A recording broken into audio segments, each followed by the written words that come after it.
남편의 변태 같은 욕구는 저를 부부 교환이라는 악몽의 게임 속으로 끌어들였습니다. 처음에는 그저 새로운 자극을 찾으려는 남편의 호기심이라고 생각했지만 그것이 저희 결혼 생활의 파멸을 초래할 줄은 상상도 못했습니다. 남편은 저를 설득하며 부부 교환이 단지 또 하나의 모험일 뿐이라고 말했습니다. 하지만 그 모험은 곧 저를 깊은 혼란과 상실감에 빠뜨렸고 저는 그 악몽에서 벗어나기 위해 몸부림치게 되었습니다.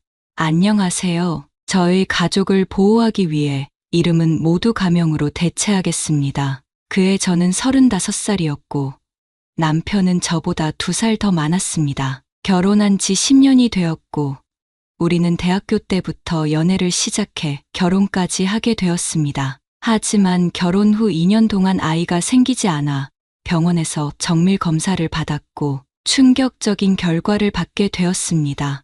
남편이 무정자증으로 인해 우리는 아이를 가질 수 없다는 사실이었습니다. 사실 저는 원래 2명에서 3명의 아이를 낳고 싶었기에 이 사실을 알게 된 후 한동안 우울증에 시달렸습니다. 남편도 잘못한 것이 없었지만 저와 함께 괴로워하는 남편의 모습을 보며 결국 이 현실을 받아들이기로 했습니다. 하지만 마음 한구석에는 여전히 아쉬움이 남아 있었습니다. 그럼에도 불구하고 만약 남편이 한 번의 실수를 저지르지 않았다면 저는 우리의 혼인 생활을 그대로 유지하려 했을 것입니다. 하지만 모든 것은 부부교환이라는 사건으로 인해 달라지기 시작했습니다. 저는 그렇게 보수적인 사람은 아닙니다. 그러나 공무원으로서 평소에는 보수적인 복장을 하고 다닙니다. 그런 환경에서는 지나치게 눈에 띄는 것을 피해야 하기 때문입니다. 예전에는 공공기관에서도 사무실에서 농담을 주고받는 일이 흔했습니다. 하지만 미투 사건 이후 사람들은 모두 조심스러워졌고 특히 남성들은 더 조심하게 행동하는 것 같습니다. 저는 예전의 분위기가 더 좋았다고 생각합니다. 하지만 20대 친구들은 그런 농담을 싫어한다고 합니다. 어찌되었든 저는 여자지만 지금의 분위기는 별로 마음에 들지 않습니다. 이런 환경 속에서 저도 벗어나고 싶었습니다. 남편은 저와 조금 다른 성격을 가지고 있습니다. 그는 개방적이고 새로운 것들을 쉽게 받아들이는 사람입니다. 아마도 그의 성격 때문일 것입니다. 모든 일은 그로부터 시작되었습니다. 아이들이 없는 집안에서는 부부가 할 수 있는 것들이 매우 제한적입니다. 아이를 키우지 않아서 잘 모르지만 아이가 집안의 활력을 불러일으키는 것은 확실한 것 같습니다. 그래서 저는 아이가 있는 가정을 매우 부러워합니다. 우리 부부는 둘이서 즐길 수 있는 것들을 많이 시도해 보았습니다. 제가 말하는 것은 부부 간의 친밀한 관계에 관한 것입니다. 자동차에서도 야외에서도 심지어 사람들이 오가는 야영장의 텐트 속에서도 우리가 사는 아파트 계단실에서도 사람들이 상상할 수 있는 곳은 모두 해봤습니다. 심지어 일부러 인기 없는 영화를 골라 우리 둘만 있는 영화관에서도 해본 적이 있습니다. 하지만 10년이라는 시간이 흐르면서 우리 부부의 관계도 점점 흥미를 잃어갔습니다. 사실 이러한 시도들은 주로 남편이 원해서 시작된 것이었고 저는 남편의 욕구를 따르는 편이었습니다. 그러나 이제는 남편도 더 이상 자극적인 것을 찾기 어려운지 한동안 그런 시도들이 잠잠해졌습니다. 그 후 우리 부부는 한 달에 2~3번 정도만 관계를 가졌고 남편은 점점 흥미를 잃은 듯 보였습니다. 아마 결혼 생활이 길어지면서 많은 부부들이 우리와 같은 문제를 겪고 있겠지만 그것을 해결할 만병통치약은 없는 것 같습니다. 대부분의 사람들은 평범함을 받아들이고 평생을 그렇게 살아갑니다. 하지만 어떤 사람들은 평범함에 만족하지 못합니다. 제 남편이 바로 그런 사람이었습니다. 저는 지금의 생활에 그럭저럭 만족하고 있어서 큰 불만은 없었지만 남편은 다르게 생각했습니다. 그는 항상 결혼 생활이 풍부해지려면 새로운 자극이 필요하다고 말했습니다. 저는 농담으로 그에게 당신, 이러다가 내가 도망갈까봐 두렵지 않아요? 라고 물었지만 남편의 대답은 항상 자신감 넘쳤습니다. 인생은 짧아.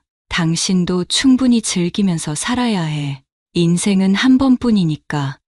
젊고 예쁠 때 많은 것을 경험해봐야 나중에 후회하지 않을 거야. 그는 이렇게 말하며 항상 저를 기쁘게 했습니다. 그러나 그런 말들이 결국 우리 관계에 큰 변화를 가져올 줄은 전혀 예상하지 못했습니다. 사실 그 당시에는 이런 일이 함정이 될 것이라고는 전혀 생각하지 못했습니다.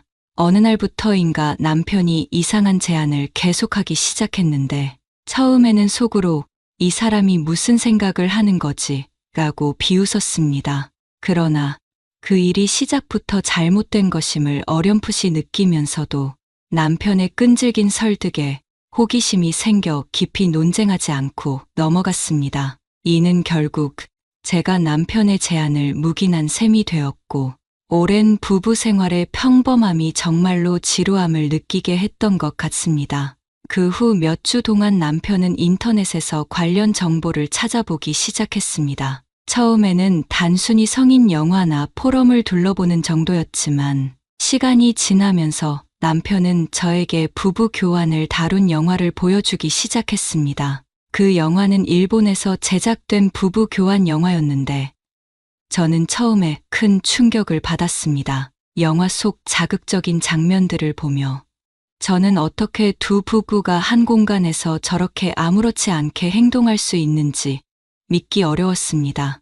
당시 저는 일본에서는 원래 자극적인 영화가 많으니 단지 영화적 설정일 뿐이라고 생각했습니다. 하지만 그 후로 남편은 가끔 부부 교환에 대한 생각을 제게 이야기하기 시작했습니다. 저는 이를 단순한 농담으로 받아들였고 크게 신경 쓰지 않았습니다. 그러나 남편은 몰래 부부 교환 관련 포럼에 접속해 실제로 그런 사람들과 교류하기 시작했습니다. 그 포럼에서 이야기되고 있는 내용과 사진들은 저에게 큰 충격을 주었고 한국에서도 정말 그런 일이 일어나고 있다는 것을 알게 되었습니다. 서로의 배우자를 바꿔가며 뒤엉키는 모습은 제 세계관을 완전히 뒤흔들었습니다. 남편은 제 반응을 살피며 실제로 부부 교환을 시도해보자는 제안을 했습니다. 당시 저는 분명히 싫다고 했지만 명확히 거절하지 않았습니다.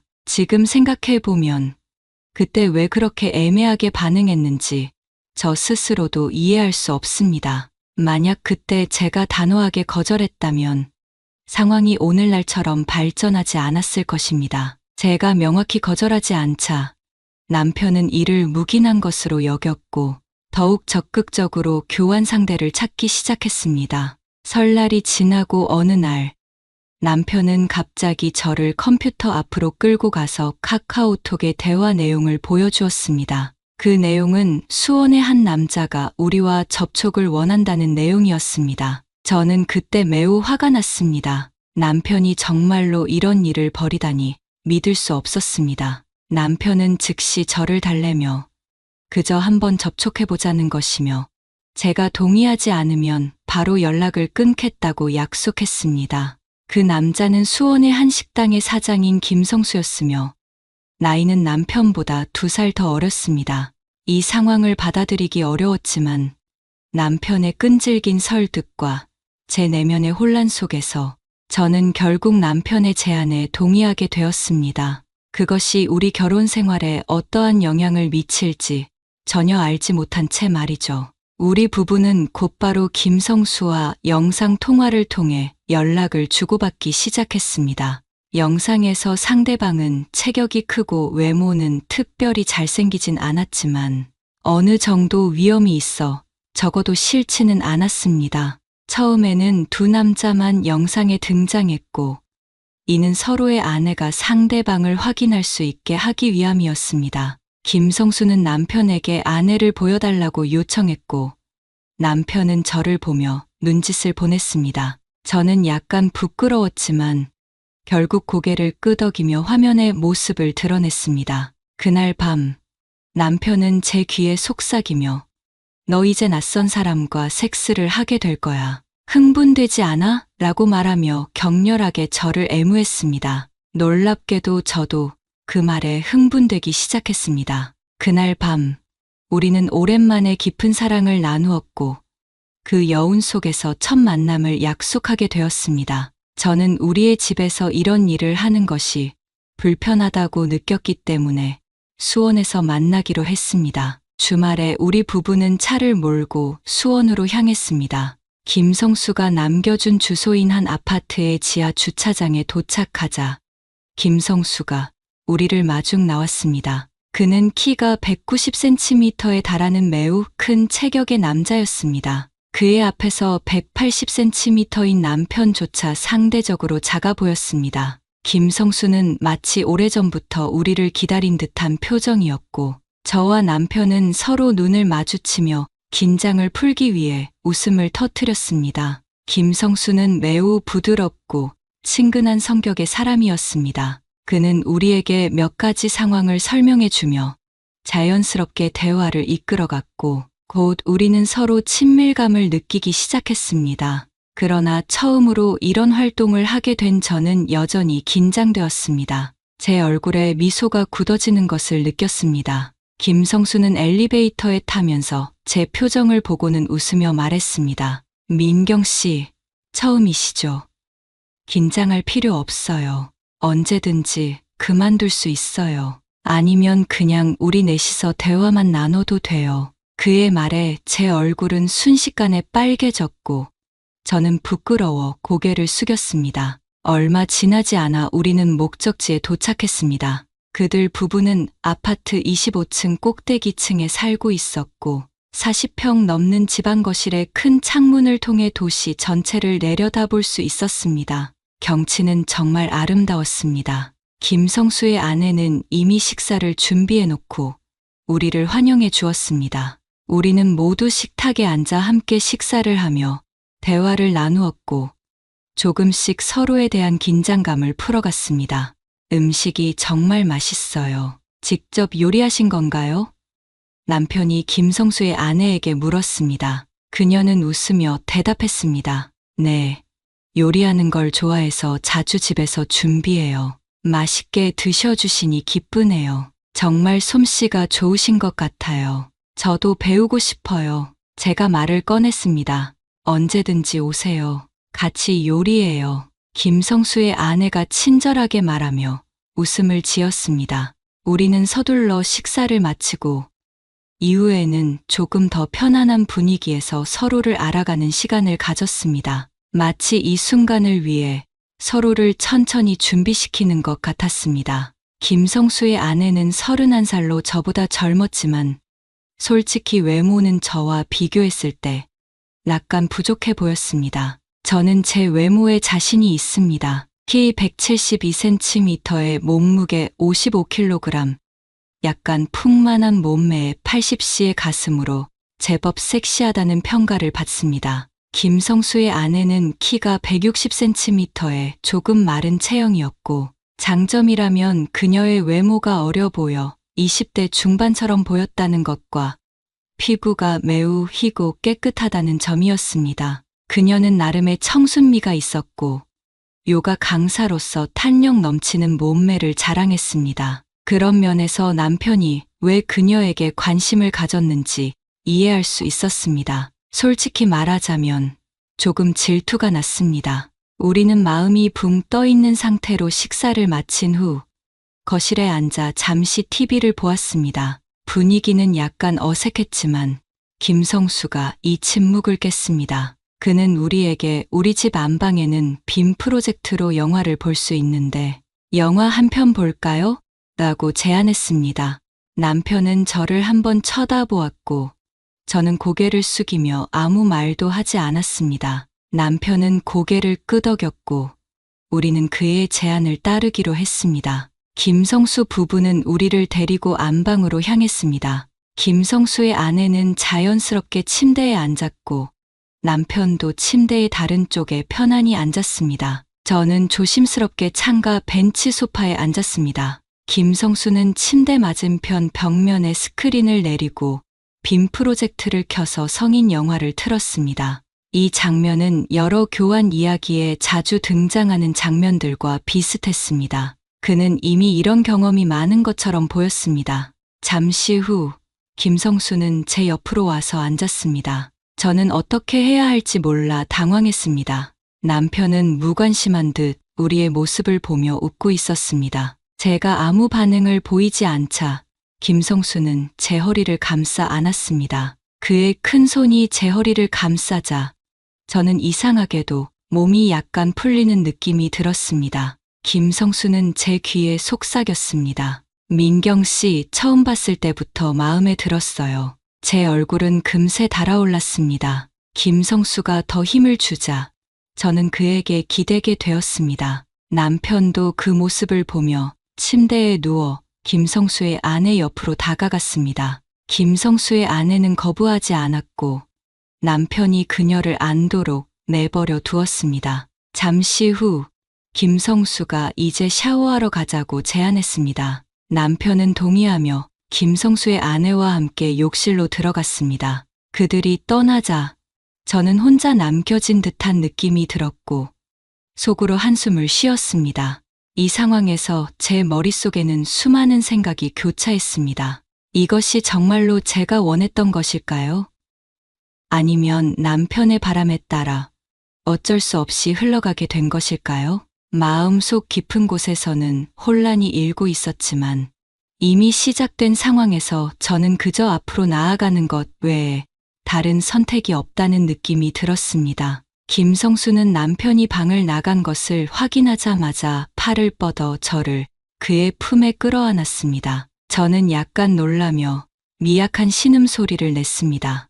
아마도 그가 그 소리를 저희 동의로 받아들였는지 그는 곧바로 제 입술을 덮으며 깊게 키스를 시작했습니다. 솔직히 말하자면 그는 키스 기술이 매우 뛰어난 남자였습니다. 저는 그의 키스에 놀랄 정도로 편안함을 느꼈고 우리의 혀가 엉키며 전기가 오는 듯한 느낌을 받았습니다. 김성수는 제 반응을 보고 더 적극적으로 제 몸을 탐색하기 시작했습니다. 그의 손이 옷 위로 제 풍만한 곳을 주무르기 시작하자 저희 몸은 점점 이완되었습니다. 그는 점차 제 옷을 벗기기 시작했습니다. 겨울이라 스웨터를 입고 있었기 때문에 옷을 벗기는 것이 쉽지 않았습니다. 그는 저에게 민경 씨, 옷을 벗어주세요. 라고 부드럽게 말했습니다. 그의 말에 마치 마법에 걸린 듯 저는 그가 말한 대로 행동하기 시작했습니다. 저는 천천히 일어나서 옷을 하나씩 벗기 시작했고 그는 그 과정을 유심히 지켜보고 있었습니다. 처음에는 약간 부끄러웠지만 옷이 하나씩 벗겨질수록 저는 더 부끄러워졌습니다. 남편과 연애할 때 이후로 처음으로 다른 남자 앞에서 옷을 벗는 것이었기 때문입니다. 마침내 속옷만 남긴 채 서 있자 그는 저를 끌어당겨 무릎을 꿇게 했습니다. 저는 그의 말에 또다시 순종하여 무릎을 꿇고 그의 옷을 벗기기 시작했습니다. 김성수의 몸은 정말로 근육질이었고 매우 건강해 보였습니다. 특히 그의 복부 근육은 매우 매력적이었습니다. 저는 그의 몸을 놀란 눈으로 바라보았습니다. 김성수는 미소를 지으며 자기 몸을 자랑하듯 보여주었고 저는 그의 모습에 저도 모르게 웃음을 터뜨렸습니다. 그 순간 분위기는 한결 편안해졌습니다. 이제 이 상황에서 제 선택이 무엇이든 앞으로 나아가야 한다는 것을 깨달았습니다. 그 순간 남편과 김성수의 아내가 샤워를 마치고 나왔습니다. 저는 다시 얼굴이 붉어졌습니다. 김성수는 저를 일으키며 남편에게 말했습니다. 민경 씨는 정말 아름답고 매력 있는 분이시네요. 남편은 약간 어색한 웃음을 지었습니다. 그 모습을 보며 저는 남편이 왜 그렇게 초조해 보였는지 깨달았습니다. 아마도 첫 번째 교환이라 매우 긴장했던 것 같습니다. 김성수는 저를 욕실로 끌고 갔고 따뜻한 물이 계속 나오고 있었습니다. 그는 제 머리끈을 풀어 제 긴 생머리가 흘러내리게 했습니다. 우리는 다시 격렬하게 키스했습니다. 이번에는 적극적으로 받아들였습니다. 제 몸은 이미 매우 민감해져 있었고 남자를 갈망하고 있었습니다. 머릿속에는 남편이 다른 여자와 관계를 할 때 어떤 모습일지에 대한 생각이 떠올랐습니다. 갑자기 질투심이 생겼습니다. 아마도 남편이 조금 전에 그녀에게만 정신을 팔았기 때문일 것입니다. 저는 완전히 무너졌습니다. 이 밤은 끝이 없는 뜨거운 밤이었습니다. 제가 이전에는 상상도 못했던 일이 마침내 벌어졌습니다. 우리는 저녁 8시부터 새벽까지 놀았습니다. 저는 완전히 지쳐 남편의 품에 안겨 잠이 들었습니다. 다행히 남편은 마지막 순간의 권리를 포기하지 않았습니다. 저는 일요일 오후 1시까지 잠을 잤습니다. 일어나 보니 그들은 이미 옷을 다 입고 거실에서 이야기를 나누고 있었습니다. 김성수의 아내는 매우 개방적이었고 끊임없이 우리에게 설명을 했습니다. 원래 1년 전부터 그들은 교환을 시작했고 이미 여러 번의 성공적인 경험이 있었다고 했습니다. 김성수는 별말 없이 옆에서 가끔 저를 쳐다보았고 그 눈빛은 저를 소름 돋게 했습니다. 저는 어제 밤의 음탕한 경험을 떠올리며 몸서리를 쳤습니다. 남편은 약간 기운이 없어 보였습니다. 그 이유는 말을 하지 않아도 알 수 있었습니다. 우리는 점심을 배달시켜 먹었고 다 먹은 후 남편이 떠나자고 했습니다. 김성수 부부는 우리를 막지 않았고 그냥 몇 마디 의례적인 말을 했습니다. 김성수는 우리를 지하주차장까지 바래다 주었습니다. 우리는 자동차 시동을 걸고 그와 인사 나누고 그곳을 떠났습니다. 집에 돌아가는 내내 남편과 거의 말을 하지 않았습니다. 집에 돌아온 후 저는 남편을 꼭 껴안고 있었고 뭔가를 잃을까봐 두려웠습니다. 이번 경험 이후 우리의 생활은 다시 정상으로 돌아갔습니다. 다만 남편은 더 이상 교환에 열중하지 않았습니다. 그러나 그는 침대에서 갑자기 매우 거칠어졌습니다. 자주 매우 거칠게 행동했습니다. 저는 그가 그때의 경험 때문에 자극을 받았다는 것을 알 수 있었습니다. 그는 종종 관계 중에 "그날 어땠어? 나보다 김성수의 것이 더 나았지. 키도 크니 그곳도 크더라라고 물었습니다. 저는 그의 자존심이 상처받았다는 것을 알았고 그를 많이 위로해 주었습니다. 남편은 이전보다 더 열정적이었지만 저는 그날의 떨리는 느낌을 다시는 느낄 수 없었습니다. 시간은 빨리 흘렀습니다. 그리고 저는 모든 일이 끝인 줄 알았습니다. 하지만 이건 시작에 불과했습니다. 그로부터 석 달이 지났을 때였습니다. 남편이 출장으로 한 달 동안 집을 비우게 되었습니다. 남편이 떠난 지 열흘쯤 되던 날, 뜻밖의 전화 한 통을 받았습니다. 전화는 김성수에게서 걸려온 것이었습니다. 가끔 사람의 인생이 운명에 의해 조종되는 것 같다는 생각이 들기도 합니다. 김성수는 전화해서 "민경 씨, 오랜만이에요. 잘 지내셨어요? 우리 언제 다시 만날 수 있을까요? 라고 말했습니다. 제가 "남편이 출장 중이라 갈 수 없어요 라고 대답했습니다. 김성수는 "남편 없으면 못 오나요? 우리끼리 놀 수도 있는 거 아닌가요? 혼자 외롭지 않아요?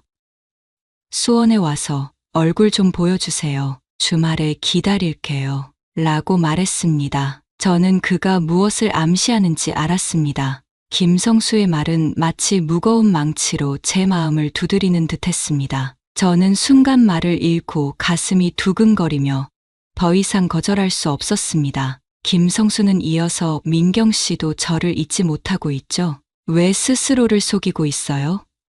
우리 같이 멋진 밤을 보내요. 민경 씨도 만족할 수 있을 거예요. 라고 말했습니다. 그의 말은 마치 마법처럼 들렸습니다. 저는 그 순간부터 그에게는 제가 거부할 수 없는 힘을 가지고 있다는 걸 깨달았습니다. 저는 "생각해 볼게요 라고 말하며 전화를 끊었고 끝없는 고통에 빠졌습니다. 이제 단순한 감정 없는 교환이 아니라는 것을 알았습니다. 저는 위험의 경계에 서 있는 것 같았고 두려움을 느꼈습니다. 35살의 저는 이미 청춘을 지나온 나이였고 안정된 직업과 행복한 가정을 가지고 있었습니다. 하지만 저는 치명적인 유혹에 무력하게 끌려가고 있었습니다. 저를 혼란스럽게 만드는 것은 그의 매력적인 외모나 거대한 크기 때문일까요?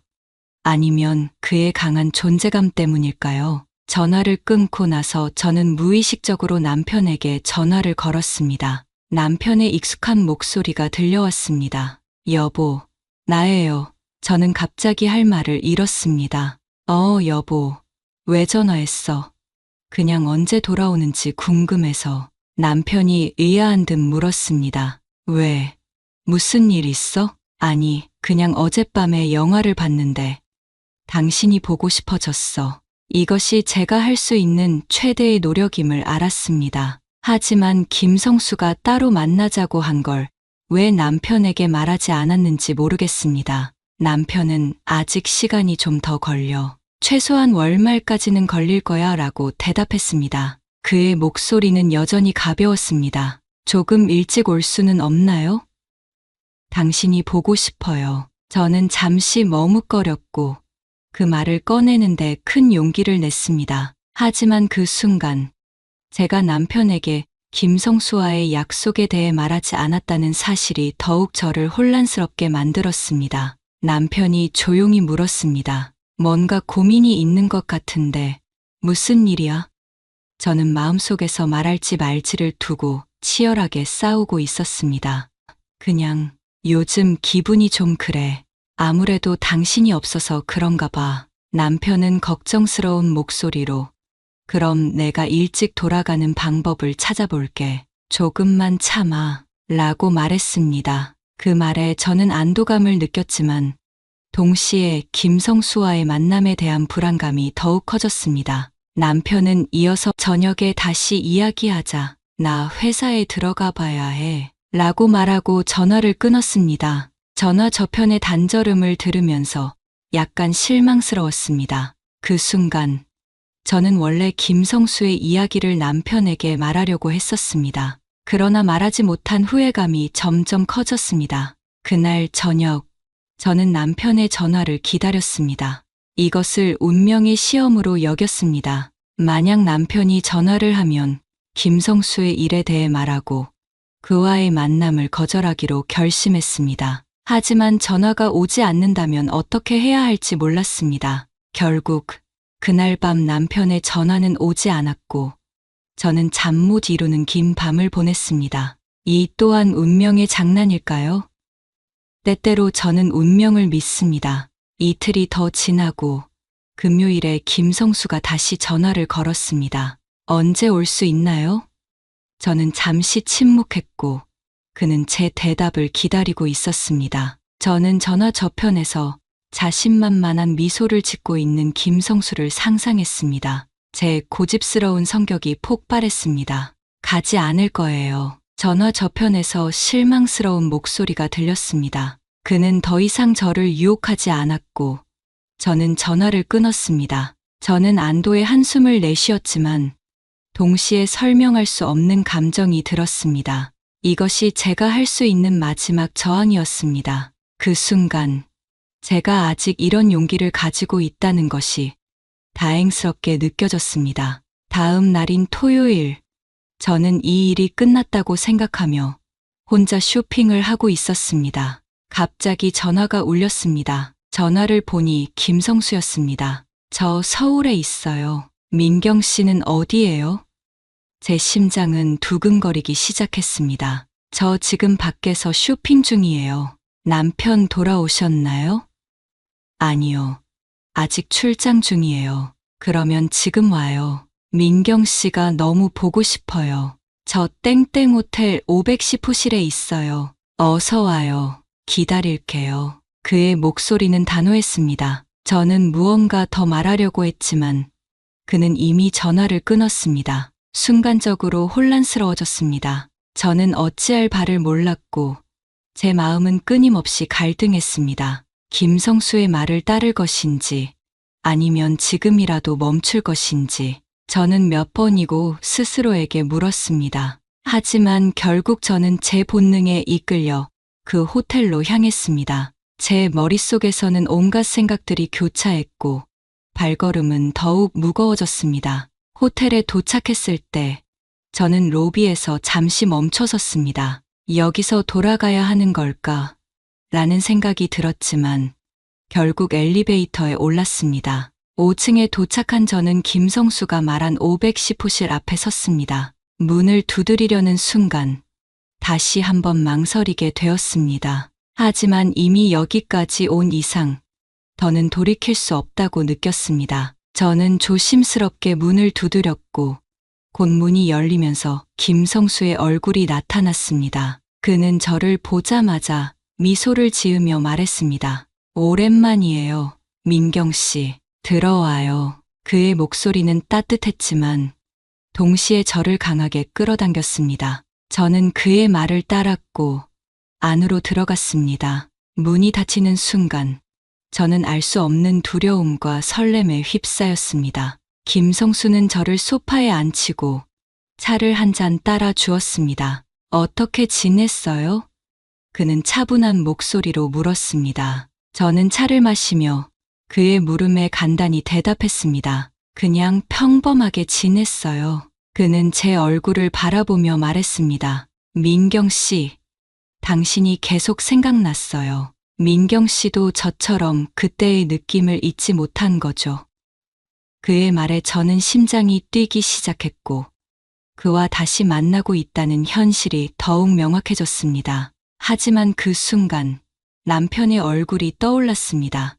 이게 정말 옳은 일인가라는 의문이 머릿속을 가득 채웠습니다. 저는 김성수에게서 눈을 떼며 잠시 생각에 잠겼습니다. 김성수는 제 머뭇거리는 모습을 보고 다가와 제 손을 잡았습니다. 민경 씨, 이건 우리 둘만의 비밀이에요. 누구도 알 필요 없고 우리만 알면 돼요. 그러니까 걱정하지 마요. 그의 말은 달콤했고 저를 설득하는데 성공했습니다. 저는 그와 눈을 마주치고 조용히 고개를 끄덕였습니다. 그날 밤 저는 김성수와 함께 시간을 보냈습니다. 하지만 제 마음 한구석에는 여전히 불안과 죄책감이 남아 있었습니다. 밤은 깊어가고 저는 이 상황이 현실인지 아니면 꿈속에 있는지 혼란스러웠습니다. 하지만 저는 며칠 동안 제 마음을 짓눌렀던 돌덩이가 쑥 빠지는 듯한 시원함을 느꼈습니다. 적어도 이것은 일종의 해방 방법이라고 생각했습니다.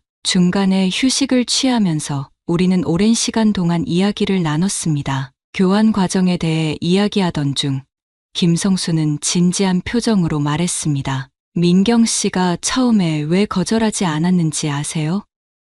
사실 무의식적으로 평범한 삶에 지쳐 있었기 때문이에요. 저는 아니에요. 저는 평범한 삶에 만족할 수 있어요. 라고 말하며 그의 말을 끊었습니다. 그러나 김성수는 고개를 가로저으며 계속 말했습니다. 그건 그냥 본인이 고집을 부리고 있는 거예요. 하지만 왜 그런 무의식이 있는지 생각해 보셨어요? 그건 본인이 원래 욕망을 가진 여자이기 때문이에요. 이런 남자가 주는 즐거움이 필요하다는 거죠. 무의식은 본인이 알 수 없는 거잖아요. 그렇지 않다면 정말로 무의식일까요? 그의 말은 마치 제가 그 욕망을 받아들여야 한다고 설득하는 것 같았습니다. 그러면서 그는 이어 말했습니다. 이것이 바로 당신의 운명의 계획이라는 거예요. 그의 말에 저는 혼란스러워졌습니다. 마음속에서 누군가 정말 이것이 운명의 계획일까라고 묻고 있었습니다. 김성수는 저를 강하게 끌어안으며 부드럽게 속삭였습니다. 말 그대로 당신은 저에게 가장 섹시한 여자일 뿐만 아니라 제 운명으로 정해진 여자예요. 당신의 몸을 가장 뜨거운 열정으로 즐기게 해줄게요. 김성수의 부드러운 목소리와 숨결은 저를 완전히 녹아내리게 만들었습니다. 마음속 깊은 곳에서 그래, 이게 바로 내 운명이야 라는 생각이 들기 시작했습니다. 그날 밤 우리는 8시간 동안 거의 침대를 떠나지 않고 서로의 몸을 탐닉했습니다. 휴식 시간 외에는 끊임없이 사랑을 나누었습니다. 저는 이 무책임한 생활, 걱정 없이 사랑을 나누는 생활을 점점 좋아하게 되었고, 심지어 잠을 자는 동안에도 그의 몸을 만지작거렸습니다. 지난 30여 년간의 답답한 생활에서 벗어나 자유롭게 된 저는 이런 생활에서 매우 충만한 느낌을 받았습니다. 김성수의 넓고 단단한 가슴은 저에게 안정감을 주었고, 그것이 제가 가장 필요로 하는 것이라는 생각이 들었습니다. 저는 무의미한 일상에서 벗어나 충만한 삶을 살고 싶었습니다. 남편이 돌아오기 전까지 김성수는 주말마다 저희 집 근처에 와서 저를 불렀습니다. 심지어 평일에도 그는 운전해서 저를 만나러 왔습니다. 그는 식당 사장이었기 때문에 저보다 시간이 자유로웠습니다.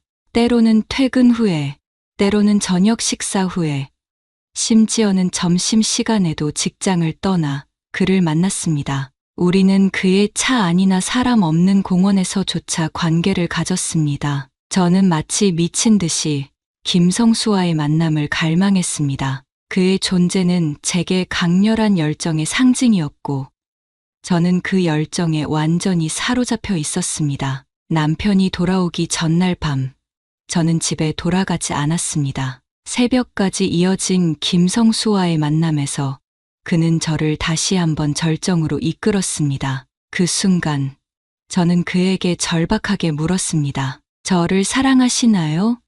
하지만 김성수는 대답 대신 그저 미소만 지었습니다. 그 미소는 승리자의 미소였습니다. 김성수는 저와 더욱 편하게 만나기 위해 우리 집에서 조금 떨어진 곳에 작은 원룸을 임대했습니다. 그 방은 오직 우리 둘의 은밀한 만남을 위해 마련된 곳이었고, 저는 언제든 그를 만나러 갈 준비가 되어 있었습니다. 김성수가 서울에 올 때마다 저는 몇 시간 동안 자취를 감추고 그가 임대한 집으로 향했습니다. 김성수는 제가 섹시한 속옷을 입고 욕실에서 물을 맞으며 그를 기다리는 것을 특히 좋아했습니다.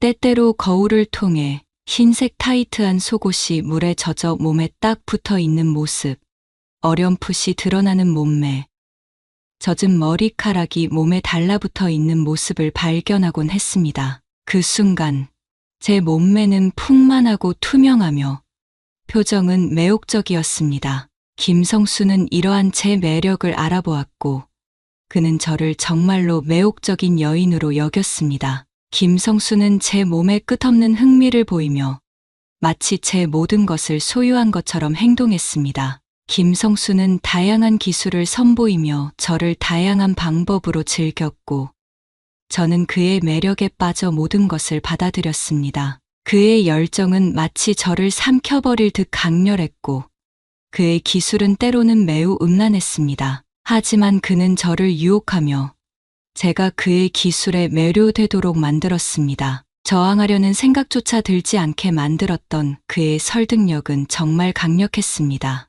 그는 종종 눈가리개로 제 눈을 가리고 저를 침대에 묶은 채로 음란한 언어로 저를 모욕했습니다. 심지어는 제 몸에 클립을 사용하는 등의 행위도 했지만 그의 매력에 완전히 사로잡힌 저는 모든 것을 참아냈습니다. 그는 제가 그를 기쁘게 하기 위해 무엇이든 할 수 있는 존재로 만들었습니다. 어느 날 김성수에게서 다시 전화가 걸려왔습니다. 그는 목요일에 서울에 올 것이니 새로운 게임을 준비하라고 말했습니다. 반년이 지났지만 그의 전화를 받을 때마다 제 마음은 여전히 설레었습니다. 목요일 오후 저는 직장에서 반차를 내고 그가 임대한 집으로 향했습니다. 김성수는 이미 그곳에서 저를 기다리고 있었습니다. 우리는 만날 때 거의 아무 말도 나누지 않고 바로 본론으로 들어갔습니다. 제가 문을 열자마자 우리는 격렬하게 키스를 나누었고 그의 열정은 언제나 변함없었습니다. 키스가 끝난 후 그는 미소를 지으며 저를 바라보았고 저는 곧 이어질 일들을 알고 있었습니다. 그래서 자발적으로 옷을 벗기 시작했습니다. 이제는 어떻게 옷을 벗어야 그를 기쁘게 할 수 있는지 잘 알고 있었습니다. 저는 천천히 겉옷을 벗고 셔츠의 단추를 하나하나 풀었으며 스커트를 느리게 내렸습니다. 그는 침대에 앉아 눈을 가늘게 뜨고 제 공연을 즐기고 있었습니다. 저는 안에 검은색 가터벨트와 반투명한 속옷, 그리고 검은색 스타킹을 신고 있었습니다. 이것은 그가 가장 좋아하는 복장이었습니다. 옷을 다 벗고 나면 저는 그의 옷을 벗겨주었습니다. 그는 제가 무엇을 원하고 있는지를 정확히 알고 있었고 그에 맞춰 제 욕망을 자극했습니다. 김성수와의 경험을 통해 저는 여성도 쌀 수 있다는 걸 처음 알게 되었습니다. 이 또한 김성수가 저에게 가르쳐 준 것이었고, 절정에 이르렀을 때 물이 분출되는 현상을 의미했습니다. 매번 물을 분출할 때마다 저는 설명할 수 없는 강렬한 흥분을 느꼈고, 김성수는 그럴 때마다 더욱 흥분했습니다. 그러나 김성수와의 경험 후 집에 돌아와 남편을 대면하는 것이 점점 더 어려워졌습니다. 남편과의 시간은 이제 지루하기만 했습니다. 남편은 여전히 자극적인 것을 좋아하였지만 정작 본인의 기술은 그대로였습니다. 저로서는 더 이상 만족을 할 수 없었습니다. 그럼에도 불구하고 저는 남편과의 시간에 더 열심히 임했습니다. 남편을 기쁘게 하려는 노력은 저의 죄책감에서 비롯된 것이었습니다. 반년 동안 남편은 아무런 의심도 하지 않았고, 이는 저의 죄책감을 더욱 증폭시켰습니다. 시간이 지나면서 저는 김성수와의 열정이 저를 영원히 행복하게 해줄 수 없다는 것을 깨달았습니다. 대부분의 시간 동안 저는 갈등과 고통 속에서 살아야 했습니다. 김성수와 함께 있을 때는 육체적인 쾌락을 마음껏 즐겼지만 남편과의 관계 시 저를 오히려 깊은 허무함에 빠뜨렸습니다. 김성수와 함께 있는 시간은 저에게 현실을 잊게 만드는 순간이었고, 모든 것이 완벽해 보였습니다. 그는 때때로 제 귀에 대고 속삭였습니다. 너는 내 것이야. 너는 내 손에서 벗어날 수 없어. 그의 말은 마치 최면수를 건 것처럼 저를 완전히 사로잡았고, 저는 그의 말에 따라 움직일 수밖에 없었습니다. 김성수는 제게 있어 어둠 속의 왕처럼 군림했고, 저는 그에게 복종할 수밖에 없었습니다. 김성수는 마치 제 모든 삶을 조종하는 사람처럼 저를 다루었습니다. 그의 모든 행동은 저에게 강력한 영향을 주었고, 저는 그의 통제 아래에 있는 듯한 느낌을 받았습니다. 마치 김성수 없이 제 인생은 의미가 없어진 것처럼 그의 명령에 따라 움직였습니다. 이 모든 상황이 점점 더 깊어질수록 저는 빠져나올 수 없다는 것을 점점 더 강하게 느끼게 되었습니다. 그 방에서는 더 이상 일상의 나 자신이 아닌 오직 김성수의 욕망을 채워주는 존재로 변해버린 제가 있었습니다. 제 자신이 누구인지조차 잊게 만들었습니다. 그와 함께 있는 동안 저는 점점 제 자신을 잃어갔습니다. 오랜 시간이 지나서야 저는 김성수가 저에게 행했던 것이 가스라이팅이었다는 것을 알게 되었습니다. 그의 통제력은 저를 그에게 의지하게 만들었고, 제가 그와 함께 있지 않으면 불안함을 느끼게 했습니다. 그는 마치 저를 철저히 길들인 것처럼 제 모든 행동을 지배했습니다. 그와 함께 있을 때마다 저는 그의 손길과 명령에 따라 움직였습니다. 그가 시키는 대로 옷을 벗고 그가 원하는 대로 행동하는 것이 제게는 당연한 일이 되어버렸습니다. 김성수는 저를 완벽하게 통제하며 제가 그에게서 벗어날 수 없도록 만들었습니다. 제가 그의 손아귀에서 벗어나려는 생각조차 하지 못하게끔 그는 저의 삶을 조종했습니다.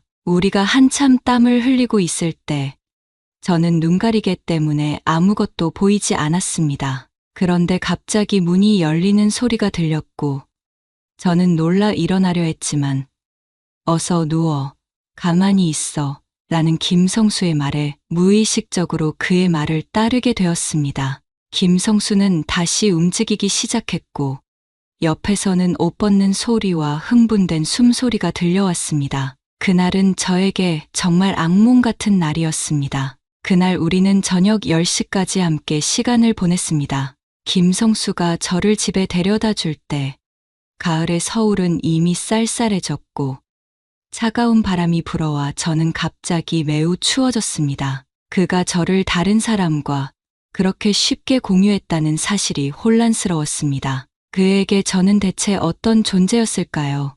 아마도 저는 단지 그의 여러 놀이기구 중 하나에 불과했을 것입니다. 지금은 그가 저에게 흥미를 보이고 있지만 그 흥미는 시간이 지나면 사라질 수밖에 없을 것입니다. 이런 생각들로 인해 눈물이 났습니다. 저는 자신이 너무나도 비참하고 상녀와 다를 바 없다는 생각이 들었습니다. 이 눈물은 후회의 눈물이었습니다. 남편에 대한 무한한 증오가 마음속에 피어올랐습니다. 그의 호기심과 욕망이 저를 이 길로 이끌었기 때문이었습니다. 여자는 항상 감정의 동물입니다. 남자를 사랑하면 그를 위해 무엇이든 할 수 있습니다. 그러나 김성수의 태도는 저에게 처음으로 그런 감정에 대해 의문을 품게 만들었습니다. 감정이 없다면 여자는 쉽게 자신의 몸을 내주지 않을 것입니다. 적어도 저는 그렇지 않았습니다. 이 모든 상황이 저를 혼란에 빠뜨렸고 이제야 그동안 억눌려왔던 감정들이 터져 나오는 듯했습니다. 집에 도착하자마자 저는 침대에 누워 울음을 터뜨렸습니다. 김성수와 남편, 그리고 스스로에 대한 실망감이 저를 짓눌렀습니다. 이게 정말 내가 원했던 삶이었을까라는 의문이 머릿속을 가득 채웠고 저는 앞으로 어떻게 해야 할지 모른 채 깊은 잠에 빠져들었습니다. 이후 저는 김성수와의 관계를 끊으려고 노력했습니다. 몇 달 동안 가끔 그의 연락을 받긴 했지만 저는 그에게 의존하지 않으려고 의식적으로 그를 피했습니다. 출장 기회를 찾아서 그를 피하기도 했습니다. 그리고 저는 심리 상담을 받기 시작했습니다. 이런 상실감은 저의 현실 생활에도 영향을 미쳤습니다. 남편과의 관계는 점점 더 냉담해졌고 때로는 하루 종일 한마디도 하지 않는 날도 있었습니다. 그렇게 시간이 흐른 어느 날, 새해 첫날에 저는 김성수에게 전화를 걸었습니다. 저는 결단력 있게 그에게 말했습니다. 우리 이제 끝내요. 김성수는 놀랐지만 곧 자신감 있게 대답했습니다. 넌 나를 벗어날 수 없어. 이것이 너의 운명이야. 저는 단호하게 말했습니다. 그만해요. 난 단지 당신의 놀이기구였을 뿐이잖아요. 이제 더 이상 그러지 않을 거예요. 내 삶을 방해하지 말아요. 만약에 다시 한번 연락하면 경찰에 신고할 거예요. 전화를 끄는 그 순간 저는 해방감을 느꼈습니다. 설 연휴가 지나고 저는 남편에게 이혼을 제안했습니다. 김성수와의 경험은 제 마음 깊숙한 곳에 자리한 혼란과 고통을 더 이상 무시할 수 없게 만들었고 결국 이 결혼 생활을 유지할 수 없다는 확신을 주었습니다. 남편은 매우 놀랐고 저를 붙잡으려 애썼습니다. 이유를 묻는 남편의 질문에 저는 끝까지 진실을 말하지 않았습니다. 제가 진실을 털어놓는다면 그는 삶에 대한 희망을 완전히 잃게 될 것이라는 생각이 들었기 때문입니다. 저는 담담하게 말했습니다. 나는 그저 평온한 삶을 원해요. 당신의 변태 같은 취미에 더 이상 맞춰줄 수 없어요. 이런 삶은 내가 원하는 삶이 아니에요. 제 말 속에는 남편에게 줄 수 있는 최소한의 상처를 담고 있었고 그에게 줄 수 있는 마지막 배려가 이 방법뿐이라는 생각이 들었습니다. 남편은 침묵 속에서 고개를 떨구며 더 이상 저를 붙잡지 못했습니다. 그 역시 우리가 돌아갈 수 없는 길을 건넜다는 것을 알고 있었던 것입니다. 이혼 서류에 서명을 할 때 우리가 함께했던 시간들이 머릿속을 스쳐 지나갔습니다. 하지만 이제는 돌아갈 수 없는 과거였습니다. 이혼 후 저는 홀로 서기를 결심하고 제 삶을 다시 찾기 위한 노력을 시작했습니다. 김성수의 가스라이팅에서 벗어나면서 저는 제 삶을 되찾고자 했습니다. 남편과의 결혼 생활을 마무리한 후 제 마음속에는 공허함과 슬픔이 자리했지만 동시에 새로운 시작에 대한 기대감도 있었습니다. 새로운 남편을 만난 것은 생각보다 갑작스러웠습니다. 우리는 공통된 친구의 소개로 알게 되었고 처음에는 별다른 기대 없이 만나게 되었죠. 그는 저보다 몇 살 연상이었고 안정된 직업과 따뜻한 성품을 가진 사람이었습니다. 그의 첫 인상은 매우 신뢰할 만한 사람으로 보였고 저를 있는 그대로 받아들이고 존중해 주었습니다. 그의 진심 어린 관심과 배려는 상처 입은 제 마음에 큰 위로가 되었습니다. 그와 함께한 시간들은 제가 다시 사랑을 믿고 마음을 열 수 있도록 해주었습니다. 그는 저와 함께할 때마다 저에게 따뜻한 미소를 지어 주었고, 어려운 순간에도 항상 곁에서 힘이 되어 주었습니다. 그는 제가 과거의 상처를 극복할 수 있도록 도와주었으며, 무엇보다 저를 있는 그대로 사랑해 주었습니다.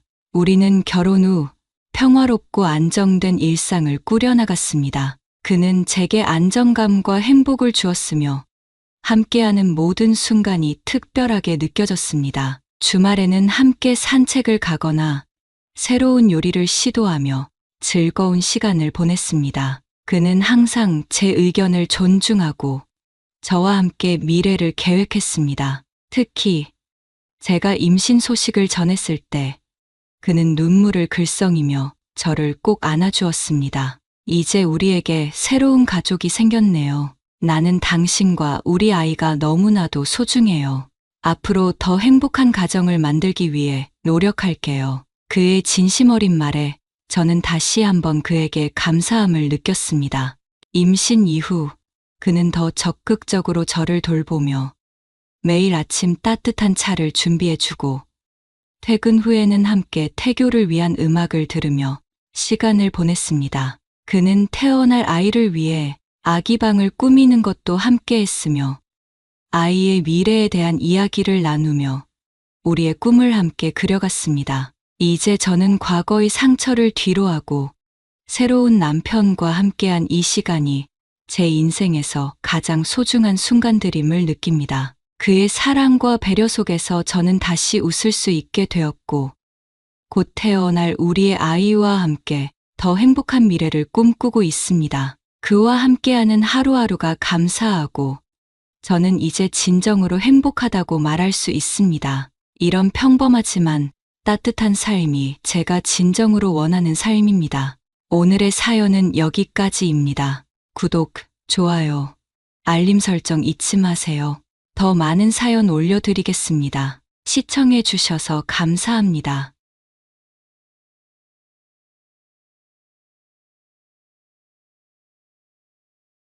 더욱 흥미로웠던 건 금색 혹은 노란빛, 채모가 실제로는 단순히 노랗기만 한 게 아니라 부위에 따라 희끗희끗하게 보이거나 연갈색에 가깝게 보이기도 한다는 점이었어요. 피부가 전체적으로 하얗다 보니 제가 익숙했던 동양인의 모습과는 전혀 달랐습니다. 특히 그녀는 종종 제게 내가 더 섬세하게 봐주면 좋겠다라며 장난스럽게 말을 걸곤 했는데, 이는 주로 제모 작업을 도와달라는 뜻이기도 했습니다. 물론 처음에는 많이 당황스러웠습니다. 누군가의 채모를 직접 관리해준다는 건 동양 문화권에서는 좀처럼 겪기 힘든 일이니까요. 그런데 어느 날 그녀가 면도기를 꺼내 들고는 혼자서 하기엔 힘들 때가 많아 조심스럽게 해줘야 해서 말이야라며 솔직하게 부탁을 했습니다. 어쩌면 살짝 부끄러워하는 기색도 있었지만 그녀는 이내 대담한 표정으로 우린 가까운 사이잖아.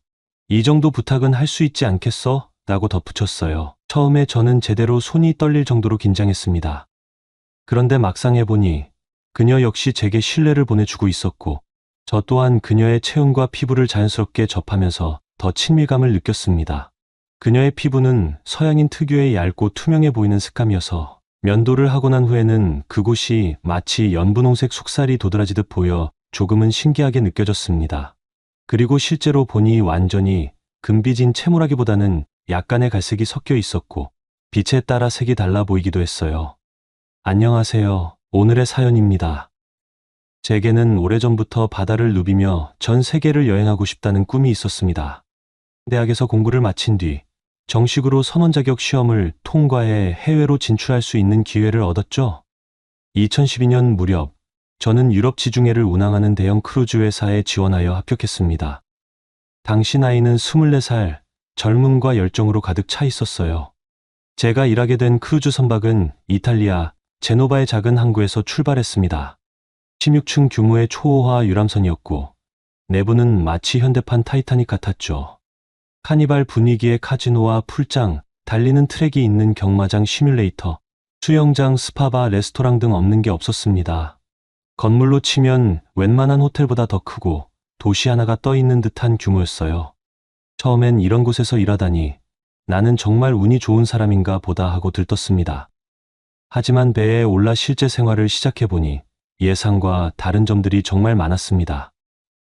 먼저 약 1000명이 넘는 승무원 중 한국인은 고작 4명이었습니다.